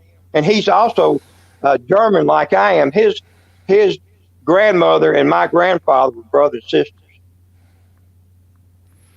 And my grandfather and my grandmother, Schaefer Randolph, were 100% German. I wonder if there's a link to the German traits. It's on David Paulides. He's German as well. Yeah, he talks about that. Up around they said around the Mississippi River in like Illinois and Minnesota and Iowa. There's a lot of people go missing in there, and like you said, the cave system and stuff like that. There's no telling what's under the Mississippi River. You're absolutely right. You know, thousands of years of water pushing through that Mississippi River has probably carved out quite a few cave systems along the banks, and that's probably why they travel those creek systems and the rivers. I think they live underground in them cave systems. All right, they showed a picture. I don't know who showed it. I was looking on my Facebook page last night, or Messenger, and they showed it a creature. They call it the digger creature. I think I Huh. sent Dave a text on that. Your friend Dave, I sent him a text. And even Leslie Mintz, it came from her, and she sent me these cemeteries in Tennessee that are built out of stone. And he said and it showed that creature digging up the grave. So when people were poor, they just buried them in a potato sack or whatever and put them in the ground. These creatures went in there and dug them up, gobbled them up. You know, we've got a graveyard. It's called Steps Cemetery. It's over just north of Bloomington, Indiana, and they've had reports of seeing Bigfoot going through those. The graveyards. I know it's not a dog man, but there's something to do with graveyards and these cryptids. Do you think it's just an easy food source for them, or the? I don't really know about that, but I heard something about Dogman and werewolf are digging bears out of their den, they're hibernating and slaughtering them. So when they tell the news in Cobb County that it's a black bear, that's bullshit because Dogman done ate him up. Do you remember the story? Well, I think it was North Carolina where the little boy come up missing and it was cold out and he shouldn't have survived, and they ended up finding him alive. And he said he stayed with a bear in the cave, or they said he stayed in a cave with a bear, but it sounded like it was a Bigfoot that took care of him. They had a deal down here in between Chester and Madison County on U.S. Highway 45. And this little boy is 5 years old named Noah Chamberlain. And he went missing. His grandmother took him out on a trail in the woods. And so he was a kind of rambunctious type that ran off. And so she called and he wouldn't come back to her. So she went and called 911. Well, they had the sheriff's department, the Tennessee Highway Patrol, and they had over 100, maybe 200 searchers. And they found him a day and a half later and froze to death. Oh, wow.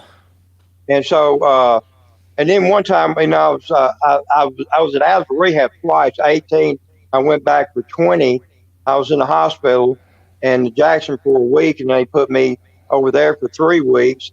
And so they were taking me back to Highway 45. I looked up where I was, the Pinson Elementary School, and there's Bubba's Antiques. I was between those two points. And I looked up and I saw the buzzer circle. I said, something's up. And as we were driving by, I noticed something black standing up just right off the road. And it was a Dogman eating roadkill. Oh, man. Easy. See, I just had 4 seconds. He had his back turned to me, but he was at least 10 feet on all twos. Whew. And how tall was he? And that was in April 2020. And how tall was that one? 10 feet. Wow. Now, if you look at me being 6'5", 10 feet's not all that big. No, not compared to 6-footer. It's just 4 foot over the top of you. Yeah. So, and he was real big, and I thought he was looking back toward I thought, well, you can tell he ain't scared of truck. So he just showed you that people don't pay attention. They're listening to radio. They're talking on the phone. They're playing with the computer or whatever in the car. So they're not looking at what I'm looking at. I look for buzzards. I look for how many is in the sky, and I start looking around or smelling. That's how you tell there's a lot of dead people is the buzzards. Yeah. Yeah. And it's really simple. It's just common sense. Yeah, it sure but is. Like poor old Scott's got 3 college degrees and dumb as dog shit. Well, there you go. all the time that when you was a police officer, did you get any calls about UFOs or anything like that? Or do you remember the Pascagoula incident? Yeah, actually, I had left. I was in Mississippi when this happened, but that officer Ken Shipley, he worked for Dyer County Sheriff's Department, had a UFO encounter off Lake Highway, with Highway 78. He had a UFO encounter. It freaked him out pretty bad. And then I had a guy, Mike Nance. He has a farm over here in Clifton, Tennessee, off the Tennessee River, and he and his daddy back in the 80s saw a UFO. So I've had people say things to me, and then Jack, I can't think of his last name. I worked at Aquaglass in the acrylic department for 10 years, and this guy named Jack, he lives in Selmer. He was talking about he had an incident. I said, wait a minute, I'm going to hear this. I said, so he started telling it. And I said, Jack, I put that Bible down right in front of him. Put your hand on that Bible and look me eye to eye and tell me that story again. But make sure you're telling the truth. And he told me about, he was in Shallow Park, and he went, Highway 142 runs between Stantonville, Shallow, and Selma. And he was about one of those creeks, either Owl Creek or Snake Creek. And it was late. It was probably about 9 o'clock at night, and he thought he could walk out to a payphone and call for help. He walked about a quarter of a mile. This thing came out and growled at him and chased him back to his truck. He didn't get out of there till noon the next day. He was terrified. And you could look in that guy's eyes. He'd be like a military guy, that 1,000-yard stare. Wow. And this researcher from Lon Streichler, I'm not going to name his initials are BW. He knows who he is. He called me up and told me he's a 40-year researcher. I said, how come you're not on some of these YouTube shows to help the people out? He told me a bunch of stuff about Tom Beasley Waterway. I could tell he's telling the truth. I mean, I didn't see him face to face, and neither did he see me. But he didn't see me. But anyway, he told me about all these encounters with Tom Beasley Waterway, and I said, "How come you don't get on these YouTube shows and share the information?" And he didn't like that. And so Walker DeShazer, he's on episode 71. He's a guy that I met on Facebook. And we went out together a couple of times, looking for Dogman. And so, let's see, where was I going with this story? My brain skips a little bit. That's okay. You was talking about he put his hand on the Bible and was telling you. Yeah. Anyway, BW is his name. And BW, I said, BW, how come you don't get on these YouTube shows and warn people? And he said, well, I'm just a researcher. I said, you say you got 40 years experience. Anyway, I had his cell phone number. I called him back up. I said, how about I'll pay you $100 cash if you take Walker DeShazer out at Shiloh National Military Park. That's federally funded. And show him how to hunt for Dogman or somewhere out around Shiloh Park. And he said, well, my wife's real sick. Well, I'm sorry to hear that, but I thought, why did you bother calling me in the first place? Mm-hmm. And I was trying to keep Walker from getting killed. And he and I got into it, and he went off on me. I thought, I know I have a combative, being a lawman, I got a bully personality, but when it comes to getting to the truth, I want to get to the truth. I don't want to run down the BS wall. Yeah, and if he come on the show to share, he could save somebody's life just by saying one thing, to give somebody a heads up on what to look for. That might make the difference. Somebody living and dying. Well, he's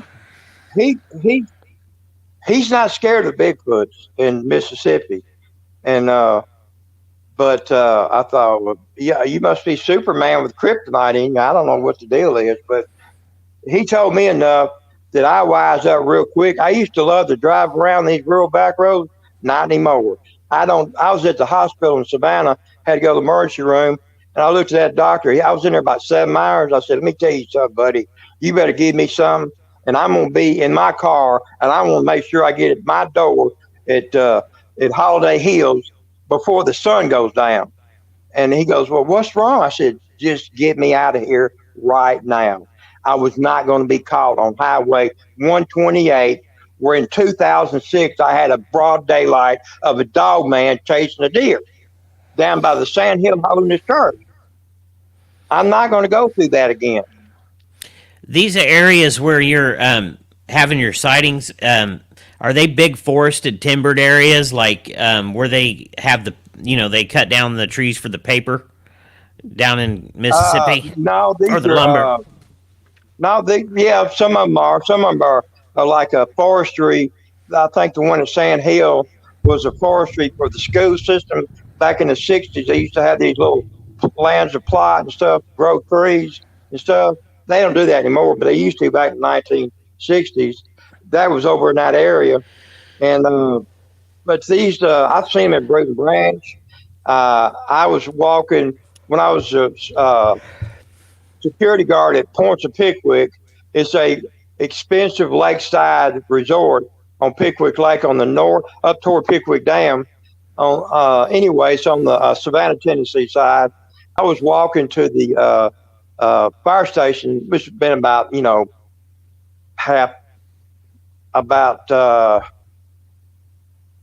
a fourth of a mile. So I walked down the highway, and I was looking back, checking, who was coming in and out. And it was on a winter day. I think it's winter of 2007.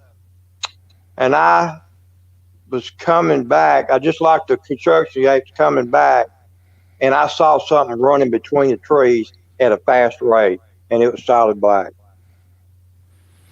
Wow. And tall, pretty tall? Well, I just saw like that, like the $6 million man. Like that.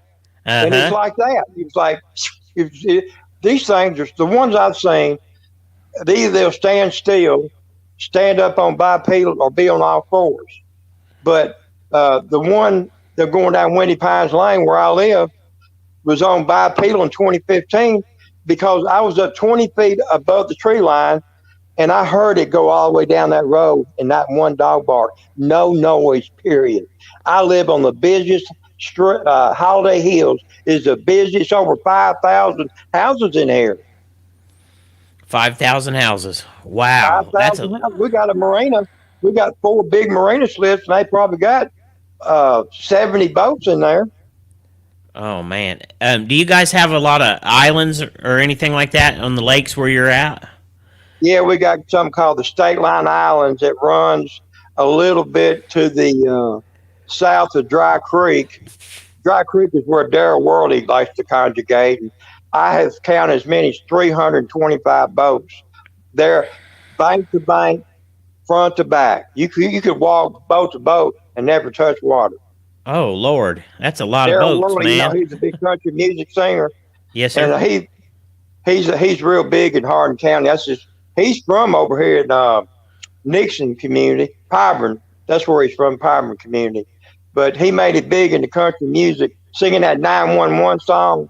But anyway, he got a lot of money together. He's real big in Nashville, and he got a lot of money together and built a cancer treatment center, Darrell Worley Cancer at Hardin Medical in Savannah. And I've actually gone to it and used it several times because of the IV antibiotics taken every day. What you still do you still have to do that every day to go get your antibiotics? No, I finally got my foot healed.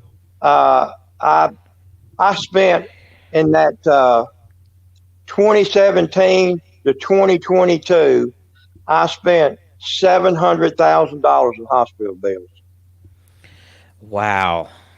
It don't take long. It cost me $13,000 out of pocket. Isn't that something? I had an IRA, so I didn't have to go begging for money. I ain't the type to do that anyway. But one thing I want to point out to everybody is everybody that has these encounters, has gotten real bad sick. Look what's happened to me. Yes, sir. You know, and really, I have never, when I went and applied for Social Security disability with the lawyer from the first time, I won $35,000, back pay 3 years. And I was never this sick. I wasn't as sick then as I am now. That I don't go outside this house at night. I don't answer the door. Somebody beats on my door. If you don't have my phone number, you ain't getting in this door. I'm not going to even. I've had my windows rattled. I've had my door shaking at night. I've heard it at 3:45 in the morning. Now you tell me, when you hear something like that, whether you're having a brain seizure or not, all brain seizures are shaking. That's all it is. You're going to remember that. What I do now, I alternate lights on all areas of the house at different intervals. Alternate the lights at night. Do you put them on timers so they go off? I get up. I had to get up, go. I've got a bathroom right here, the master bath, but I go in the kitchen and get water or whatever. Because diabetic, and I urinate 30 pounds a week. Oh wow! So it's pretty serious stuff going on around your house to get up every night and there's rotate the lights. There's screaming. There's hollering. There's wolf sounds. I've seen actually a timber wolf. I was in a Cadillac sedan DeVille 4-door. It was on Red Sulphur Springs between 57 and the Count's First Baptist Church, and I saw a wolf come out of the Martin's gravel pit, and that thing came up to his head was even with my shoulder sitting down in that Cadillac. Now this was a timber wolf. It wasn't a dog man or werewolf. This was gray and white and stuff. And so I told a lady walking the dogs, I had to water the yard and stuff when it was dry, but I can't do that now. That amputation stopped all that. But this woman used to walk down the road. I said, you better be careful. I said, do you ever see anything? And she goes, yeah, you ain't going to believe this, but I saw a gray and white wolf. And I put my hand up, about my shoulder. It's about that tall. And she goes, yeah, have you seen it? I said, yeah, he's over there at Martin's gravel pit on Red Sulphur Springs Road, 3 o'clock broad daylight. Wow. I lay down on that home and he finally got out of there, but he's over here. Guess what?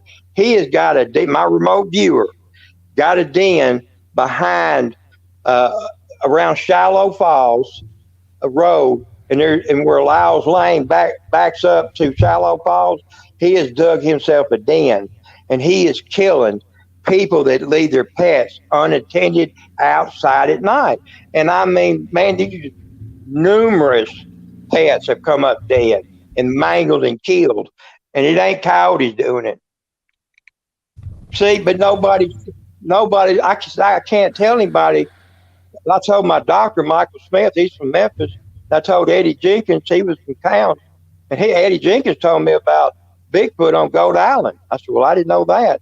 And he was telling me about Shark's Bottom, which is off Kendrick Road that runs between Tennessee 57 West all the way to Farmington, Mississippi, around Corinth. And there's a place called Shark's Bottom. It's on the Chambers Creek Swamp is what it's on. And they've had Bigfoot sightings in there. Now, I've never seen them, but I'm guessing that BW that told me about the 10-ton waterway, that might have been some of his relatives that were visiting him at night. Wow. That so you get harassed all the time at night then? I'm so used to it. Used to it. Are you having any activity there right now, or is it or today? Have you had anything happen to you today? No, see, I used to use a bariatric walker, but I've got one of these canes. It's a metal cane, and it's got like four prong. I do better on those, but I'm used to walking real fast like a greyhound. and I got to walk like, Chihuahua, and I'm not used to doing that. But I realize that I'm a target when I'm out in public. If I'm going in or something like that, I'm watching thieves watch me. Because remember, I used to be a police officer. I know who's looking at me. I can tell it in a minute. You read body language, don't you? You can read them. Yeah, well, it's Savannah. It's this where Eddie's Superfoods used to be. It's on Highway 64. They call that Wayne Road in Savannah. And I saw these two characters, Mexican immigrants, and they were peeping behind a door. So I stopped, was watching them, and a school bus drove up about 100 yards away. This cute little blind got off the bus and said, "You sons of bitches, I know what's in your mind." Mm-hmm. And so, they were looking at somebody they can attack. I had a friend that his parents were from Cuba, but he's he served in the military here, and he speaks English, but he can also speak Spanish. And he went on vacation down in Mexico, and he was filling his car up with gas, and he saw these Mexican guys, and he was watching him, and he could hear them talking. And he had his wife with him, and he said he could hear him say, "You go over there and distract him, and then we'll knock him out, and we'll steal his car and take his woman." And he got the hell out of there. All the time in the South. Yeah, but I wouldn't be able to understand that language to know what was going on. Well, all right. Look at the predator ambush sites. It's going to be in a convenience store with gas pumps. Yes, sir. In the South, we're talking about in the rural South. That is the number one. People are watching, and you don't know. Like, you may have done this 10 times, and I'm gonna leave my door open. I'm gonna go in and pay, and I'm gonna come right back. By the time you get to the door, your car is gone. Yeah, I've went into a gas station before and come back out, and somebody had went through my car. And the way I knew that they had done it, I seen the guy coming across the parking lot. The way I knew he had done it is when I sit down in the car to back up, he'd bump my mirror, and then I looked around, and everything was strewing all over the place. It was at night. Yeah, so it was just a second. Dogman, werewolf, and Bigfoot, they are opportunists, and they are looking for your weak spot. And if you're playing on your cell phone, computer, whatever, your iPad or whatever you're on, they're watching you the whole time, and you have no idea that they're ready to pounce on you. Hey, Rusty, can I share some of David's pictures with you? I want to get your opinion on what we're looking at here. Can you see the screen pretty good? Yeah, I'm gonna do a screen share here. I'm gonna pull up a few pictures and show you. Let me see here. Share the screen. Let me see if I can do this. Here we go. All right, can you see that picture? Let me see. Maybe get my glasses here. I wanted to share this pictures. Yeah, that's a Dogman or a werewolf. All right, he caught that one peeking around a tree, and then I enhanced it. And check that out. You can see the muzzle, and you can see the ears, and everything. That could be a werewolf. You think so? It could be. Okay. Let me share you. How far was he standing when he took that picture? Let me find out here. David's went out of the chat room. Hold on, I think he's back with us. No, he's not. Okay. Let me send him a chat over here. Hey, David, if you can hear us, type in the chat room how far away you were from that. He's not in the chat room with us. I didn't run Dave off, did I? No, I think he was having some audio difficulties, so he kind of stepped out of the room, and He'll be back here in a minute. Yeah, can you see it okay, Rusty? I can see it crystal clear. Like Okay. I told you, you got to know what to look for. Yes, sir. I think that's a really good photograph. I guarantee you, Scott Carpenter couldn't do any better than that. Yeah, he did that. That's just an awesome catch, I think. Now, what was he using? What is it, like a 4G camera phone or 5G or what? I know he has a cell phone, but as whether or not it's a 4G or HD or I'm not sure on that. Let me see. I got another photograph I want to share with you, Rusty. Okay, go ahead. Okay, he said he was 40 feet from this location. Damn, boy, that's too close. Okay, I'm going to share this other photograph with you. I'm gonna share his story here. I'm gonna tell it. He got up in the middle of the night and he felt like he needed to go take a picture off of his back patio, and he went out and he took these photographs, and he got eye shine. Now I'm going to show you the eye shine first, and then I'm going to show you the enhancement that we did. Okay, let me see. Let me see if I can get out of here. Okay, this is. I don't know if you guys can see. If you can see the eye shine, there's two. Right there's and two. left. Right and Yeah, left. right and left. Okay, now I enhanced this photograph. I enhanced the photograph, and this is what we found. Golly day. Look Wait a at minute. that I see two on the on the right. I see two. over here, like one back there, and then one right here. One on the side. Okay. Do you see the? It's like Can you? I see the one in the middle, but there's also looks like maybe two on the side. Okay. Do you see this one over here? The nose. It almost looks like cat-like. Like the face is almost cat-like, like the nose and the mouth.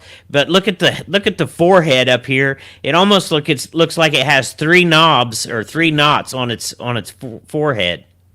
Yeah.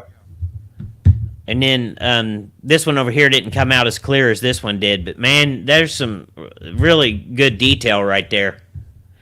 The one on the right. That one on the left is picture perfect. And this one over here? Yeah, picture perfect. Yeah. So, what do you have any idea what Actually, let me say this: y'all have better pictures. I like Scott Carpenter, but y'all got better pictures than he does. Oh, you think so? I know so. I think David got some really. Wait a minute. Is it the one on the right? Does it look like his tongue sticking out? Yeah. If that white thing's his tongue, maybe, I'm not sure. It looks almost like he might be sticking his tongue at you. It almost like right down in here. Yeah. Right Do you below see? the nose. You know, to me, it looks like there's something up back here in the shadows too. Do you see that? Yeah, I see it. I don't know what that is. But you know, people will say that's pareidolia, but you know that's definitely eye shine, and that's some kind of facial features right there. I'm wondering if Dave would put a creature camera up at night, stationary, at a certain level, and see if he could catch anything on it. That'd be a very good thing for him to try to do. I take it he lives in a like an apartment complex, and he's in a pretty heavy populated area, and this is pretty wild stuff to catch in a populated area. And he even had a tree break. He found a tree break somewhere back along in here, and he's kind of concerned about it. It's kind of bothering him. But I think how far off the ground was the tree break? 7 feet, I believe, is what he said when he showed me the tree break. That could be a dog, man.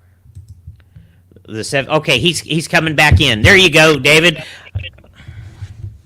Yeah, I can hear you. Take your echo cancellation off, and I think we can hear you a little better. okay.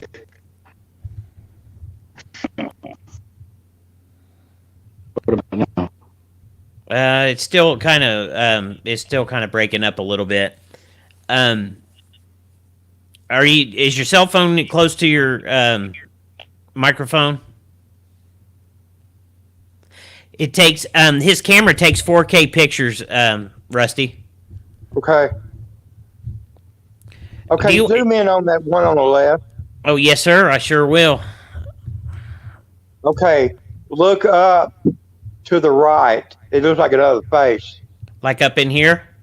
Right, go down just a little bit. Right there. Now Right. I'm looking at a face. Okay. Like right in That here? looks like a dog man. Like right up in here? Yep.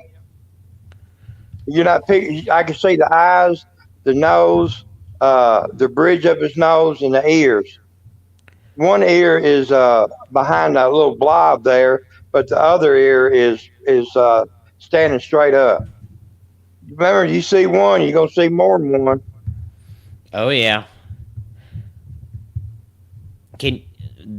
That is some. I think this is one of the best photographs, some photographic evidence I've seen, and I've seen Well, a lot. Dave's a good man. I'll tell you what. I'd be brave, but get him a Desert Eagle 50 caliber metal piercing Yeah. bullet, kill it, shoot him in the neck. Yeah. I tell you what. This is a real good episode. Dogman Encounters Radio, episode 66. It's out of Huntsville, Alabama. The guy's name is Mike. His uncles used to hunt and kill dogman in the area and werewolves. And where the went down was in southeast Tennessee, around the Alabama state line, and that would put it between Fayetteville and Winchester on U.S. Highway 64 before you get into Chattanooga. Wow. Hey, are you with us, Phantom? Yeah, I'm here. Do I now? Can you hear me? Yeah, I can. Yeah, I can hear you. Okay, cool. I was gonna say, make sure one of your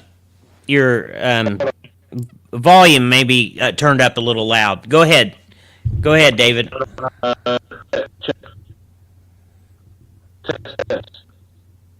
I can. It's still kind of choppy a little bit, but go ahead and try to talk. It's choppy. It's like Well, you guys continue on, and I'll type in the chat if I have any questions. hold on. I don't want to you know what I mean? That's you're starting to sound a little better there, David. Try to talk closer to the mic. Check. There, we can hear you. There, go ahead.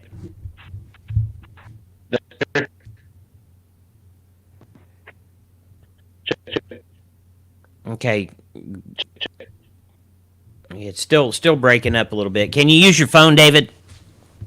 That's what I'm using now. Oh, is it? Okay. And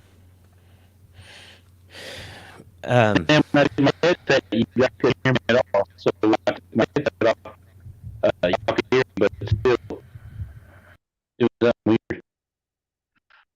I'm gonna leave and then come back again, I guess.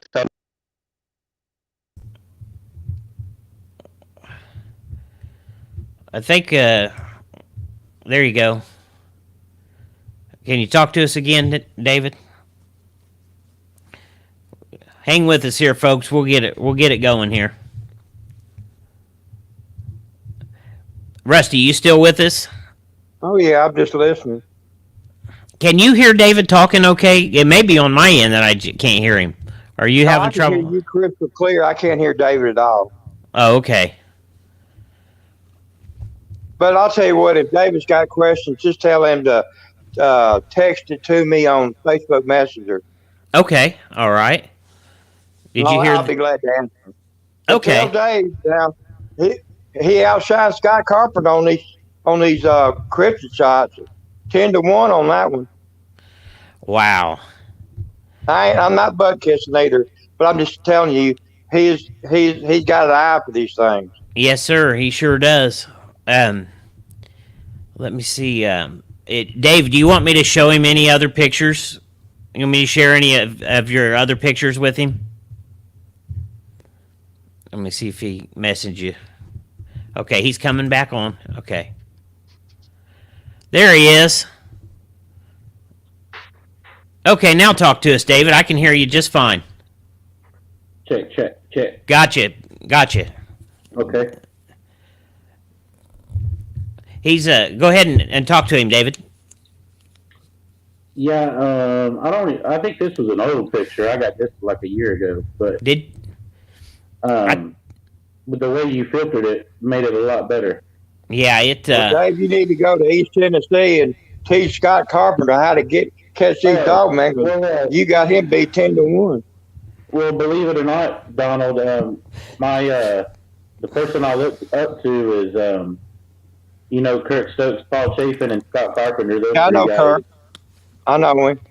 And there was a time where I was getting bullied from my pictures, and it made me feel like crap that I almost just hung it up. And those guys told me, you know what, David, you got some of the, you got awesome pictures. Don't let these other people get to you. And that kind of motivated me to stick with it. Well, Dave, have you ever thought about where you're taking these pictures is to set up a wildlife camera that, at night and see what you catch? Yes, I thought of that, but the thing is, it's on city property. Okay. I could buy a couple, hang them, and hide them, and then go back and check. But it wouldn't hurt, I guess. you can use tree bark, David, to hide those with, and just get tree bark and wrap the tree bark around it, and that might help conceal it. You want me to? That's a good idea. A real piece of, the thing is, you have to do it without them watching you. I think that's the thing. They see us guys setting these cameras up, and they're like, "Yeah, right." You're talking about the cryptids or people? Not both. Cryptids, especially. Yeah, people see it, they'd steal it. David, what other photographs would you like me to share with him? You can go through the dude from Texas one. I have some pretty good ones in there. Okay. Trying to remember. Are you okay doing this, Rusty? I'm fine. Go ahead. Show them a couple pics, and then show them your Sasquatch one too. Well, it's the one we're on the fence about, but it sure is interesting. Okay. Let me go up through here. Okay, I've got one here that I was gonna. Let's see here. I'm gonna share this one. I really think this one's kind of creepy. Let's see. Right there. I don't know if you can see it or not. It's like an eyeball right there. Yeah, I see one on the right and one on the left.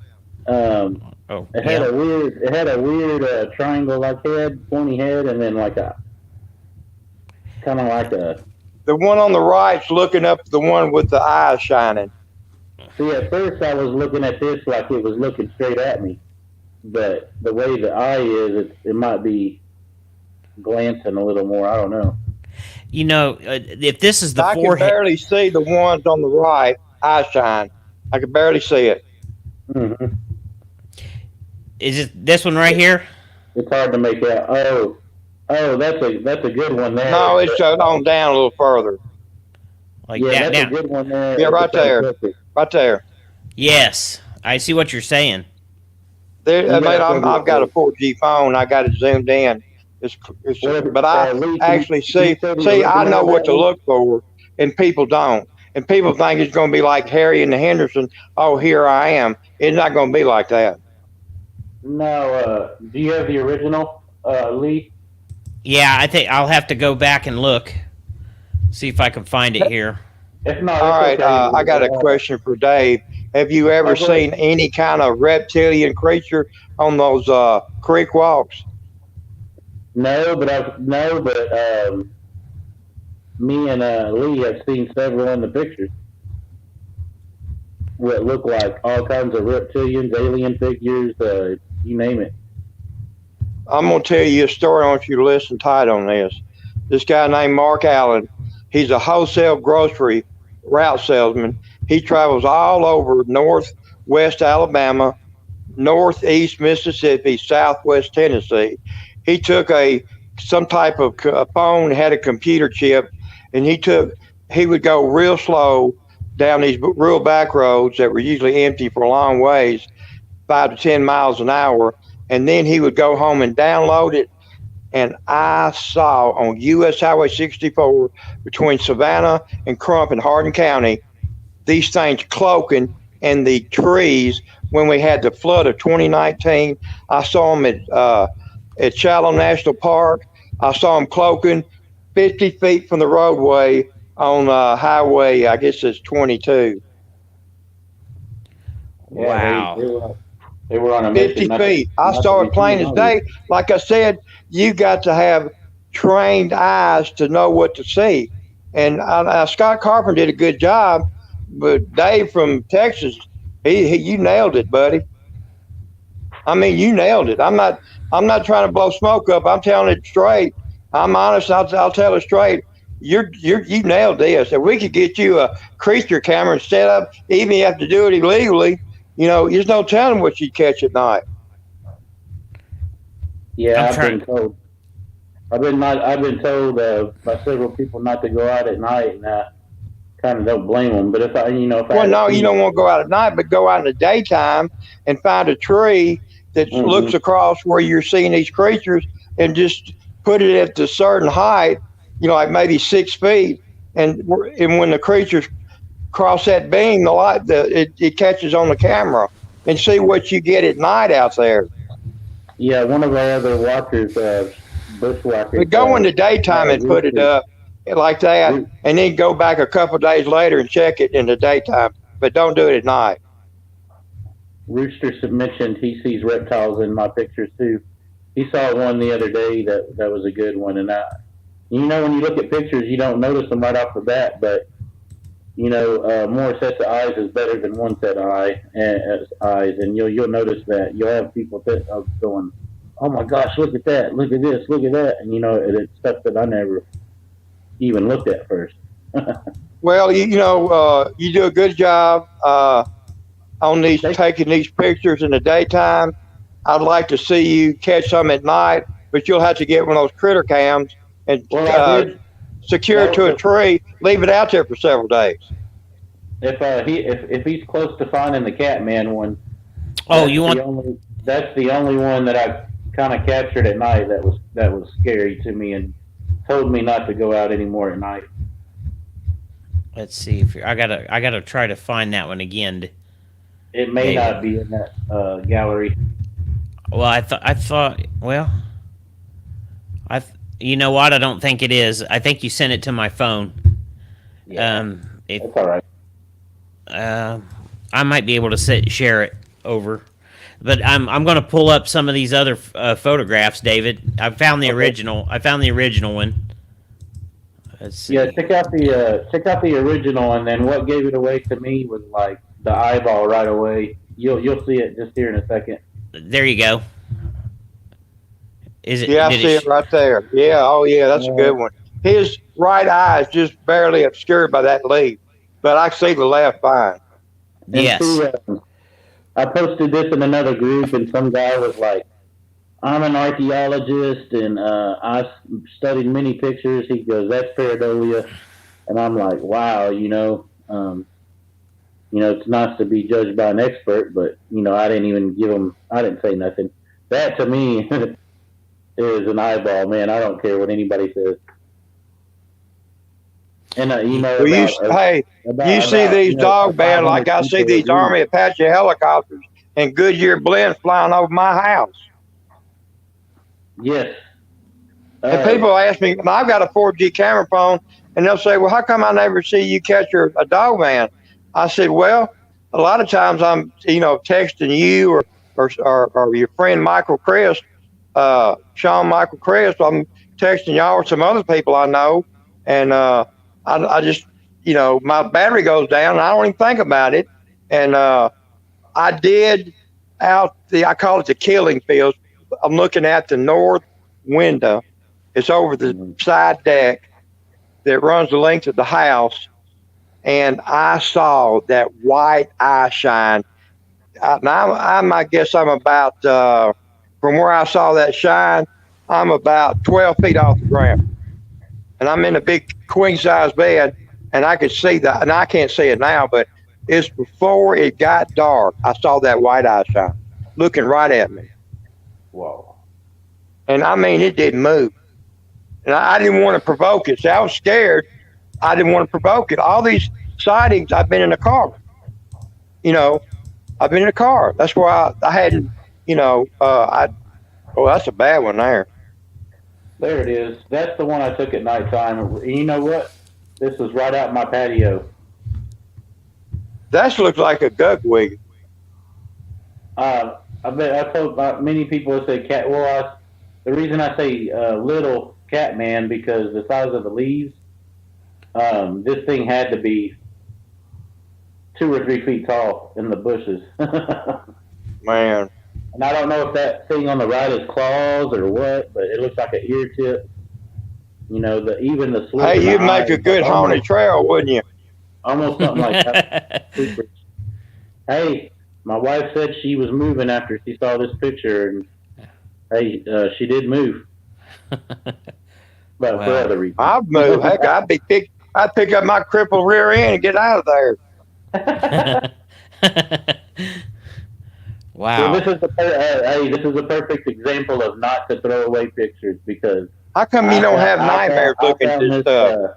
I found this picture in an old photo that I had probably a year and a half when I first started investigating. I was like, wow, how did I miss this? And it turned out, a lot of people's favorite pictures.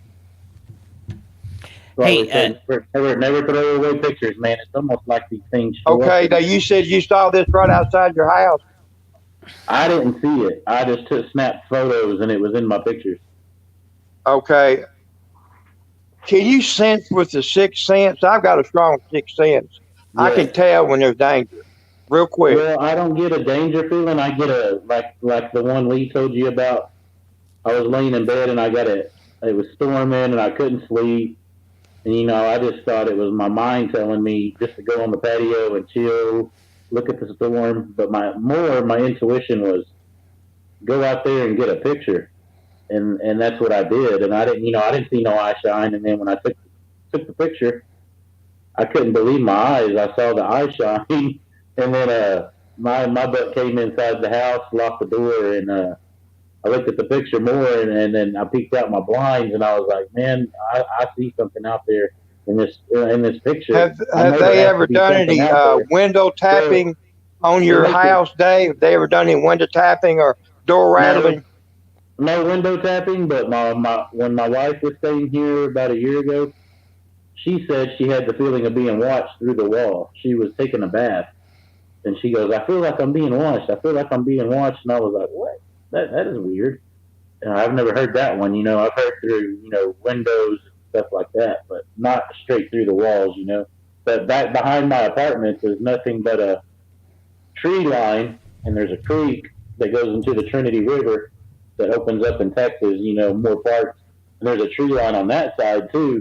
So there's critters, everything but there's little, not caves, but there's like little dens and structures that these things can just, they can hide all over the place if they want to stay here. And I'm in the city, and look, it seems like these things are everywhere. It's just crazy.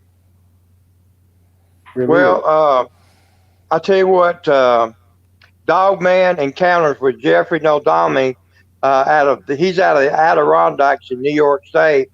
He's got a show. He's got a man named Victor or William. He's like he used to train these dogman and werewolf at a military base, and he would hunt them down, and he has to kill the dogman and stuff because they would have a signal to call them back in, and when they would go rogue, they'd have to go hunt them down.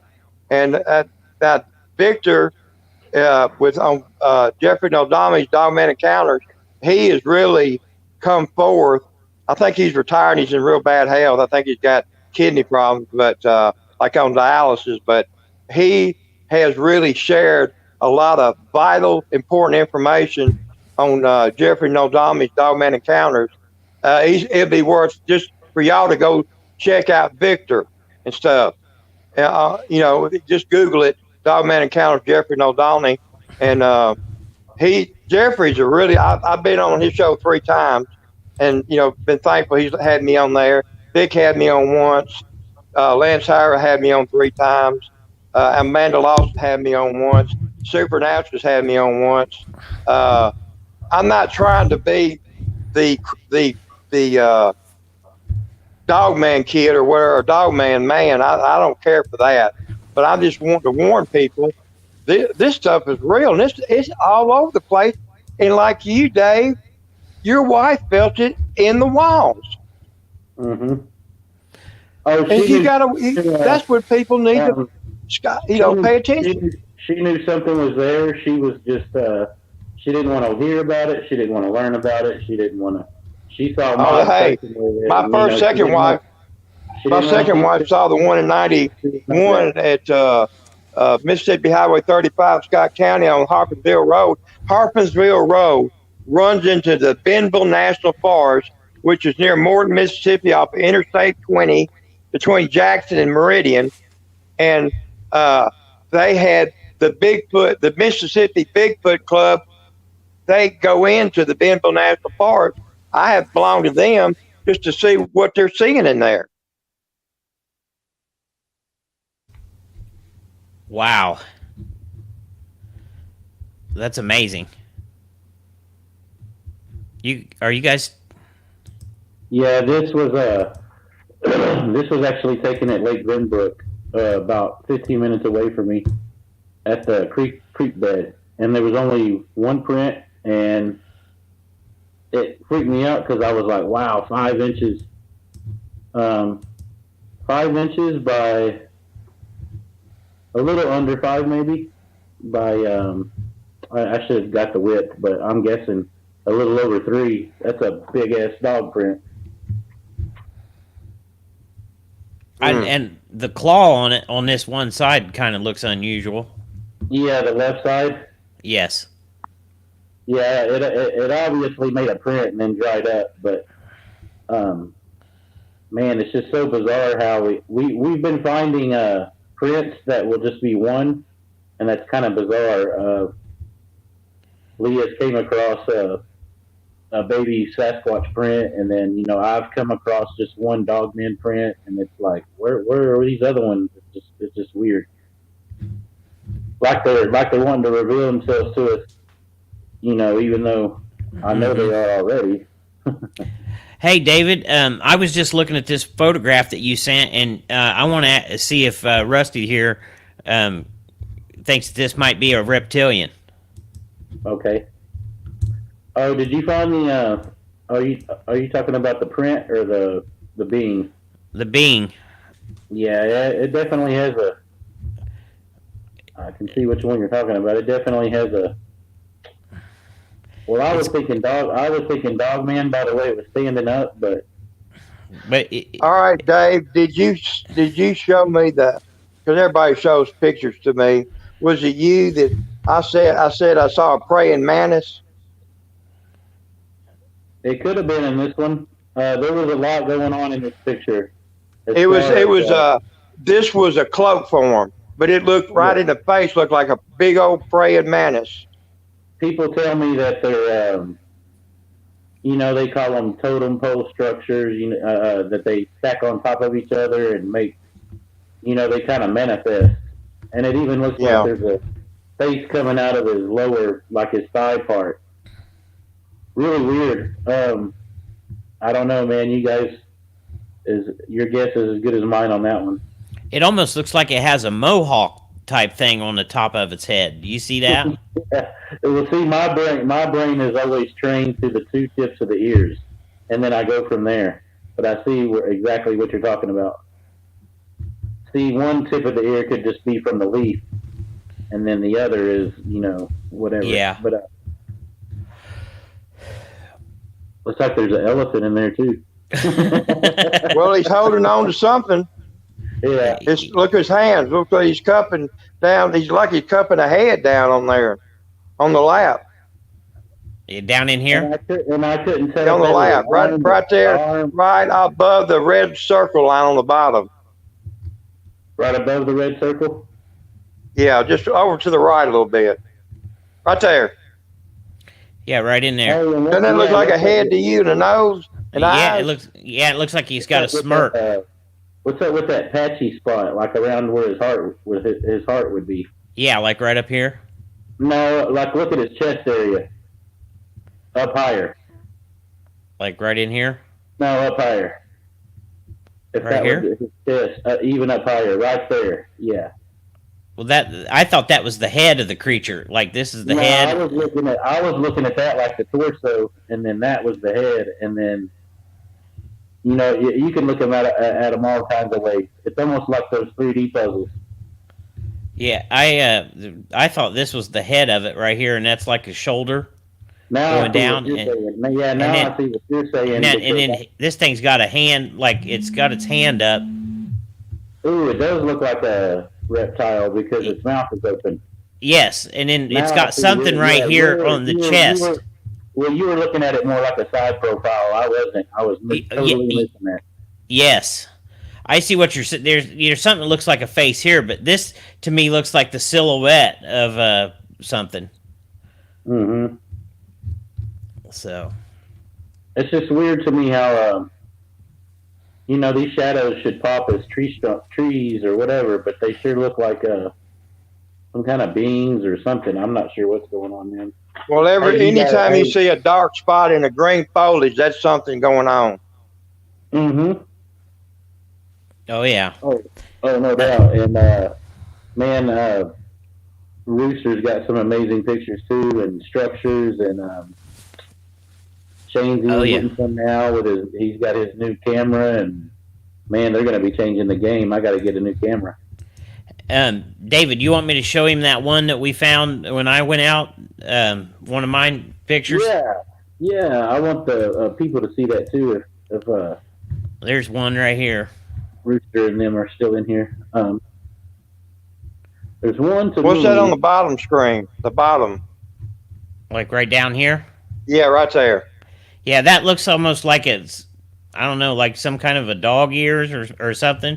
But then behind it, it looks like a Bigfoot or something peeking over a limb right there. It looks like there's two of them. Like two of them. That was just weird. Well, you see one, you're gonna see another right behind it. Mm-hmm. Yes.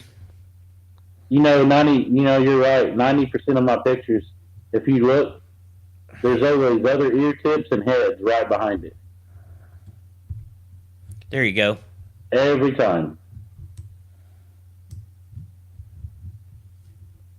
I don't know if you guys can see that or not. Yeah, I can see it.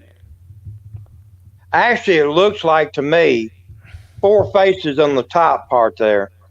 4 different faces. One on the end on the left, on the right, and one next to it, and one on the bottom, and one on the left.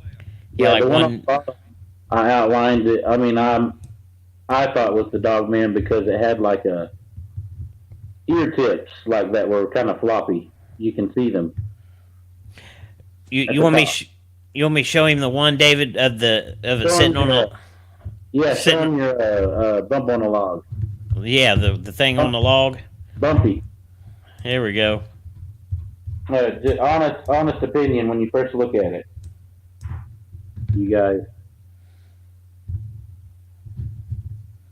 And keep in mind, this was his first picture.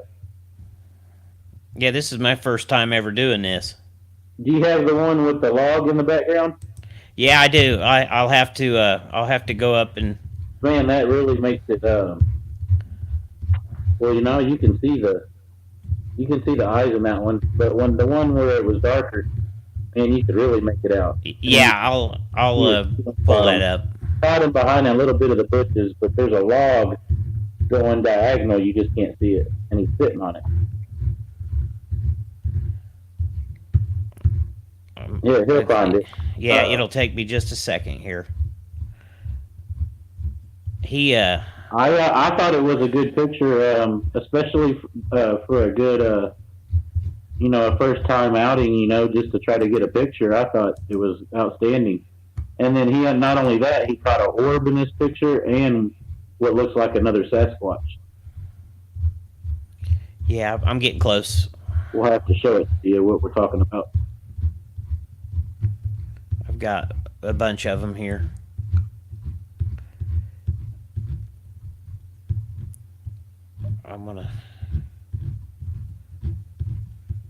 I'll show him the original, David, where we're walking down the creek, or I was walking down the creek, I should say.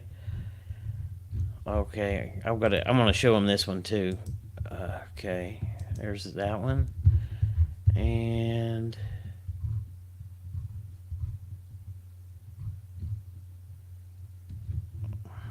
yeah, I found it here. Okay, this is the original. Let's see.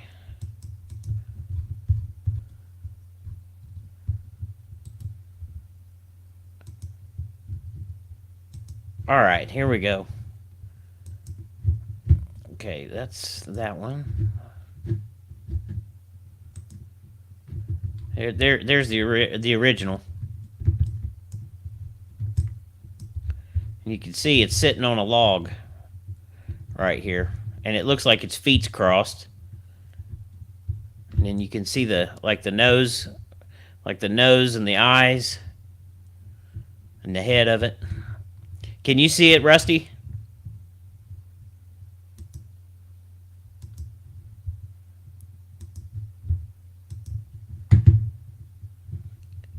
Are you there, David?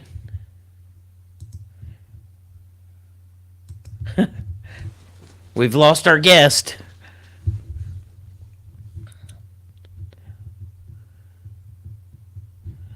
You with me, Phantom? Calling Phantom 409. There you go. Sorry, I had to mute it. That's okay. I think we lost him. Well, I saw the screen. His screen was white. Okay, so he went off. Then, all of a sudden, it showed the ceiling, and he was gone. He may have had to take a break, and that's fine. I think he was trying to plug his phone in to get the power on. How long have we been on? 2 hours and 27 minutes. Damn. We still have people. Yeah, we still got 3 viewers over here. I think Bushwhacker's in here. Bushwhacker, you see that Sasquatch?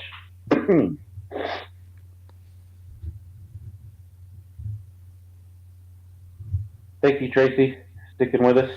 Yeah, Tracy's in there. Thank you, Richard. Thank you. I want to show him the one with the brow ridge and the nose.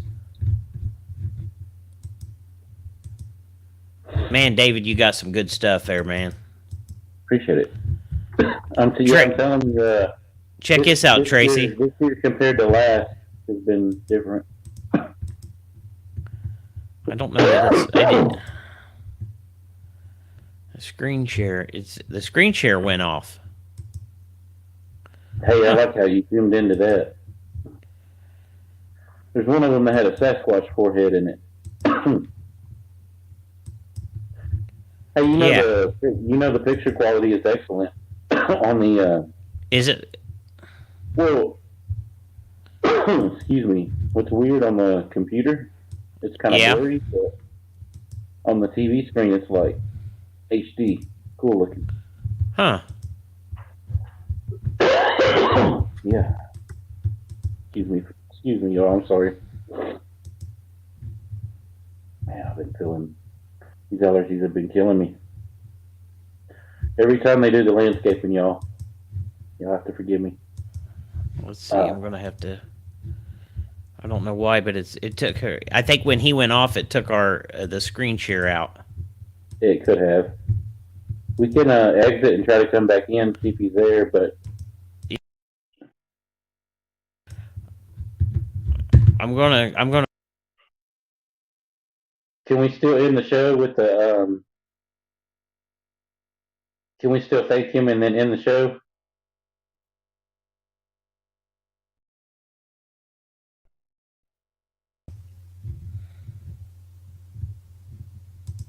There he is. No. There I'm back. So now I'm going to screen share. I was gonna say, yeah, share some more pictures if you want, and then we can. If he doesn't come back, we can. There you go. I wonder if they could see this. This is like the brow ridge right here, and then the nose. See, that to me was Sasquatch because you can see the hair. What, this one up here? Yeah, the brow ridge, the nose. Look at the hair, man, and then see the hair in the back, kind of matty. Like, You know how when you get bedhead, check it out in the back. Like right up in here. A little curl. Yeah, like a little curl back there happening. Yeah, kind of going back.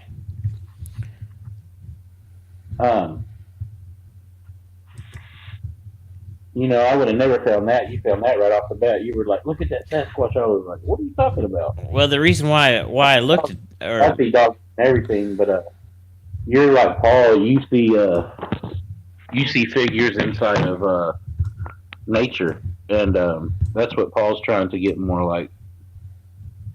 He thinks that these things don't just hide in trees. You know, they hide in the leaves. They hide in the. If that makes any sense, you know. Well, you know, they're going to use camouflage to their advantage. Yeah, if you're part of nature, yeah, you can, you know, be part of it.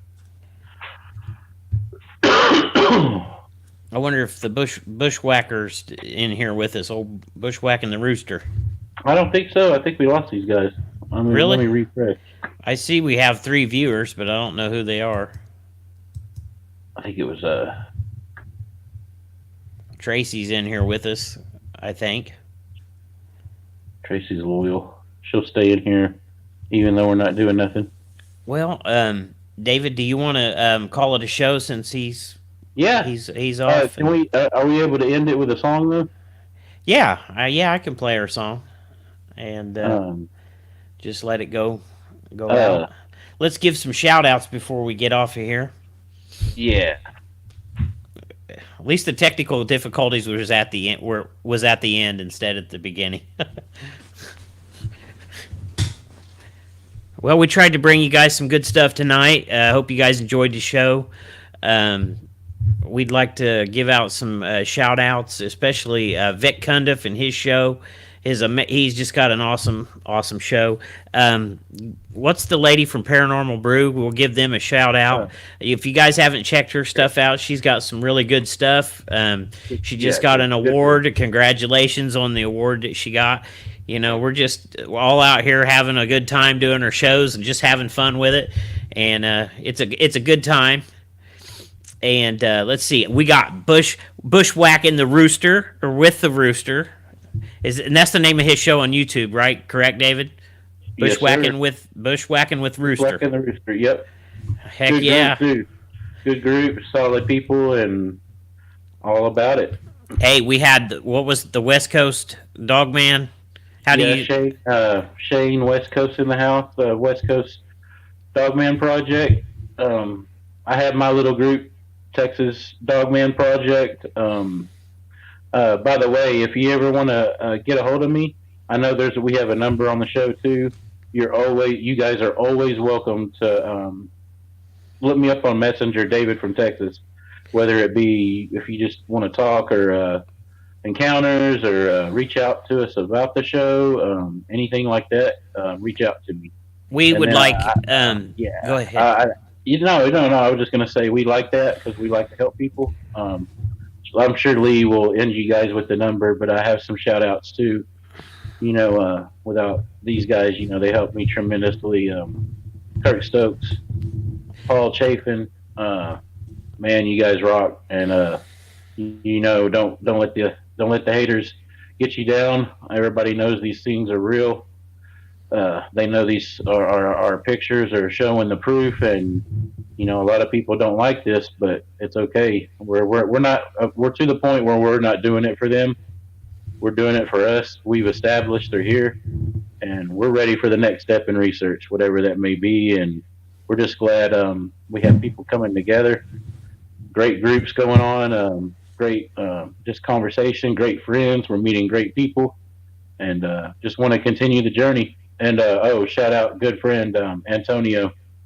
Antonio, hang in there, buddy. Well, we're gonna get you going. And Hunters of the Paranormal K will be happening. We were gonna surprise everybody, but it's in the works. And say it again, David. It's Hunters of the Paranormal UK. Yes. It's in the works. We got the theme song, and we got some guests lined up, some ideas. And you guys wait, man. I'm glad. I just want to thank all the supporters out there, the subscribers.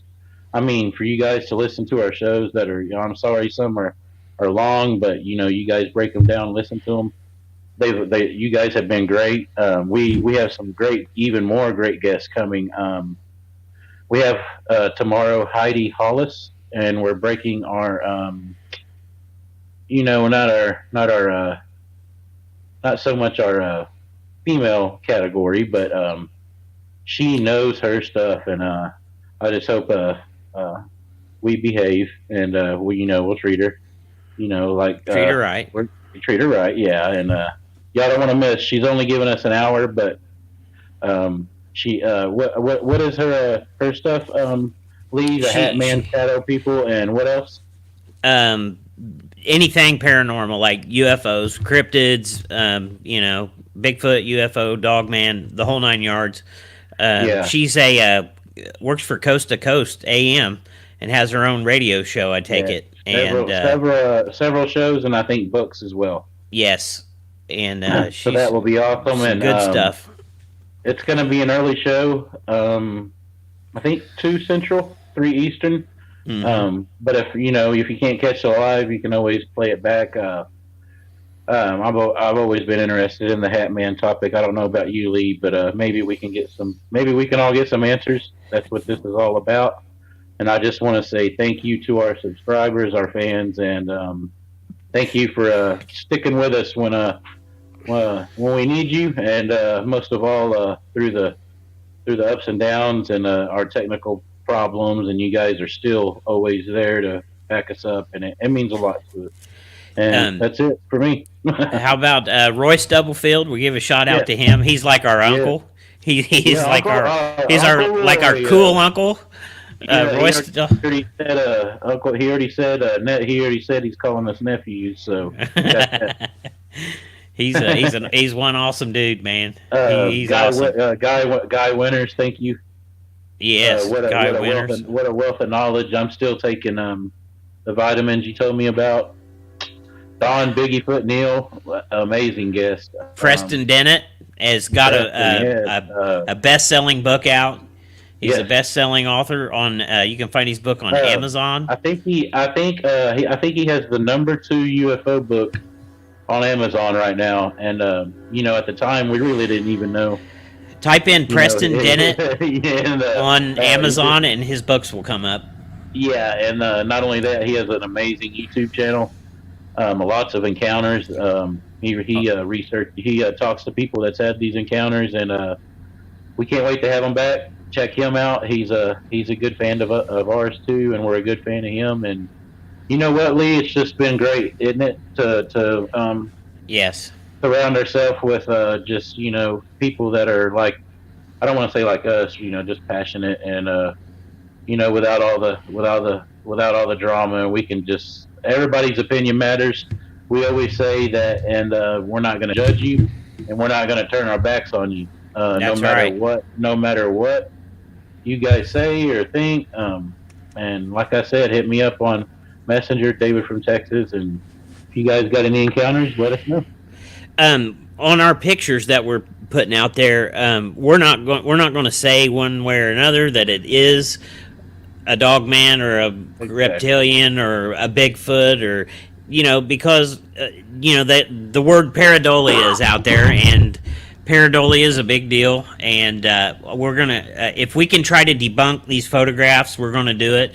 Like the one with the Bigfoot sitting on the hill. I'm actually going to go back to the area, and I'm going to make sure that wasn't pareidolia and it's a tree stump. To me, Hey, the only even thing if I it- think even if- it could be is a tree stump, but the way that it's sitting on the log instead of actually, the tree, if it would have broke off, it would have still been there somewhere. And there is a big tree up on the top, but it didn't fall from that direction.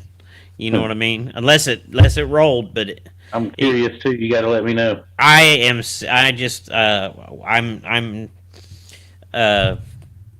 not available to go into the woods to do that right now because I've got some things going on. But No, I know, as soon as I get to it, I will.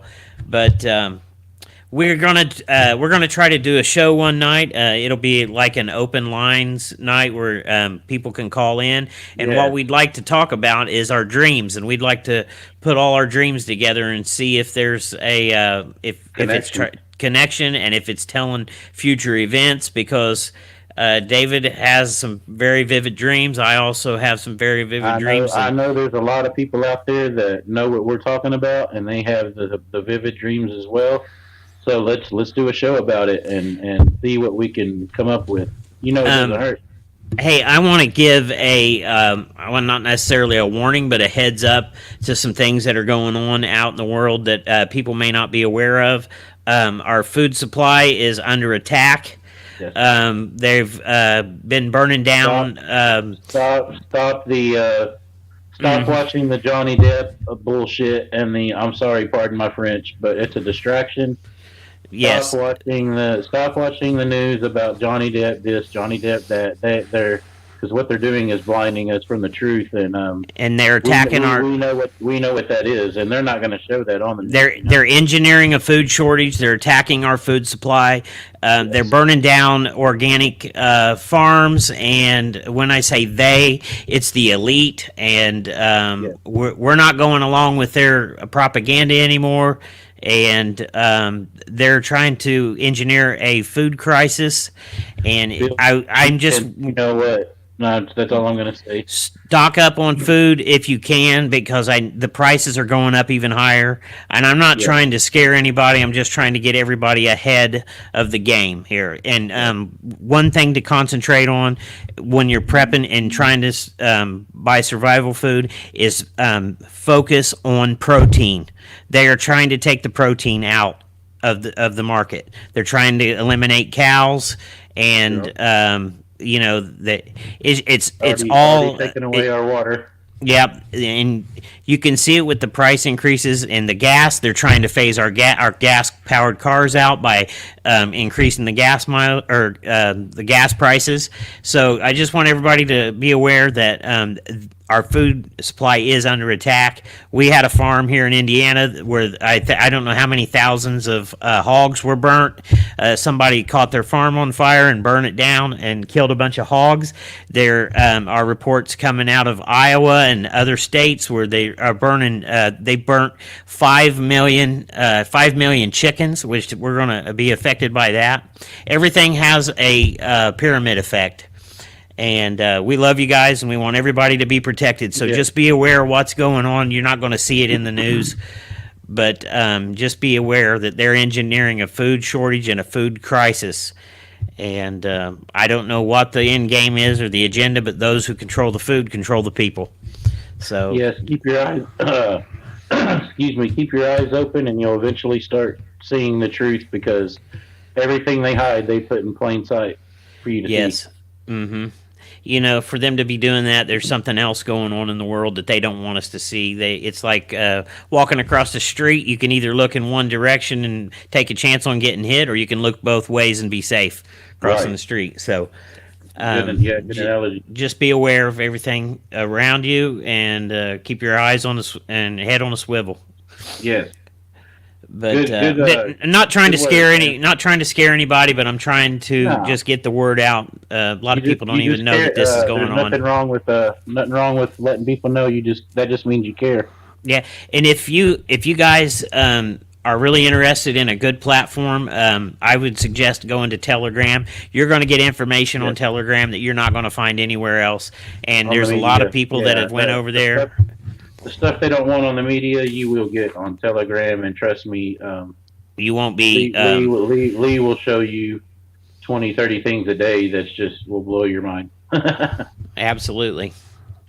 Do you think we ought to put? Well, I was going to say put an invite link over here for the Telegram. Well, we can say. I think they can go to Telegram and just download it on the Play Store, and then boot. If they're friends with us, it'll show up. Yeah, and then like in our future shows, you can put a request in for the link, and we'll send you a link. If we're already friends, we'll send you an invite link. So to speak, it'll show up on Telegram. Yes. So, cool. Yeah, and it's a really good, good platform, like I said, and you'll see things there you won't believe that's going on. Hey, I'm still learning stuff that I mean, there's stuff on there that he's right. We need to know about, and man, we have been slept on long enough, right?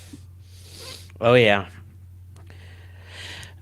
What a show, David! What a show! I appreciate you guys for coming, and we got 2 viewers in the chat room. It looks like, and we got hanging on, and we really appreciate it.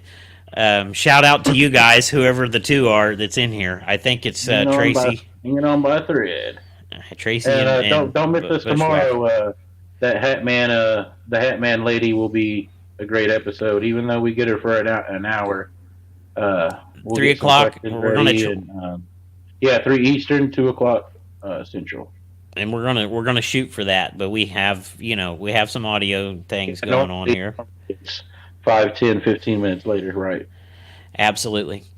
Well, guys, I think any more shout outs you want to give out, David? How about Tom? Tom's group. Tom Cardos, thanks for showing up, buddy. He always shows up and supports.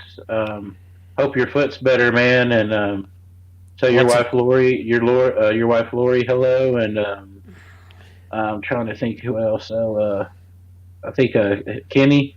He just had a birthday. He's the moderator for Tom, and he's been helping him for I think a couple years. He's a good guy. Happy birthday, Kenny! And then who else are we missing here? Antonio, Tracy, Lisa, Stuart. My good friends, Calling the Crow, and Amy. Trying to think who else. You got anybody you can think of? We already said Vic, the man. Steve Isdall, big inspiration. Miguel. Robert Riggy. Miguel, we love your stuff. Hopefully we can get you on the show. Robert Riggy. Mike Patterson from Sasquatch, Ontario. We really didn't do him. We really didn't do him justice on the show because of our audio issues, but we're lining them out. Yeah. Sorry about that, Mike. Well, guys, I'm going to play our song and we're going to go out of here. We thank all of our listeners for watching. You want to say a prayer, Dave, before we leave? All right, go ahead. Okay. I want to say this song that he's picked out really means a lot to me, and I know it means a lot to Lee as well. Go ahead, brother. Thank you, Lord, for our family and friends, for the people that have come on this show. We ask for your protection in Jesus' name. For people that walk in the woods and people of all walks of life everywhere. We love everybody. And we thank you, Lord, for allowing us to have this platform. And we ask that you watch over and protect all of us, especially the children born and unborn. And we thank you for everything that you do for us every day.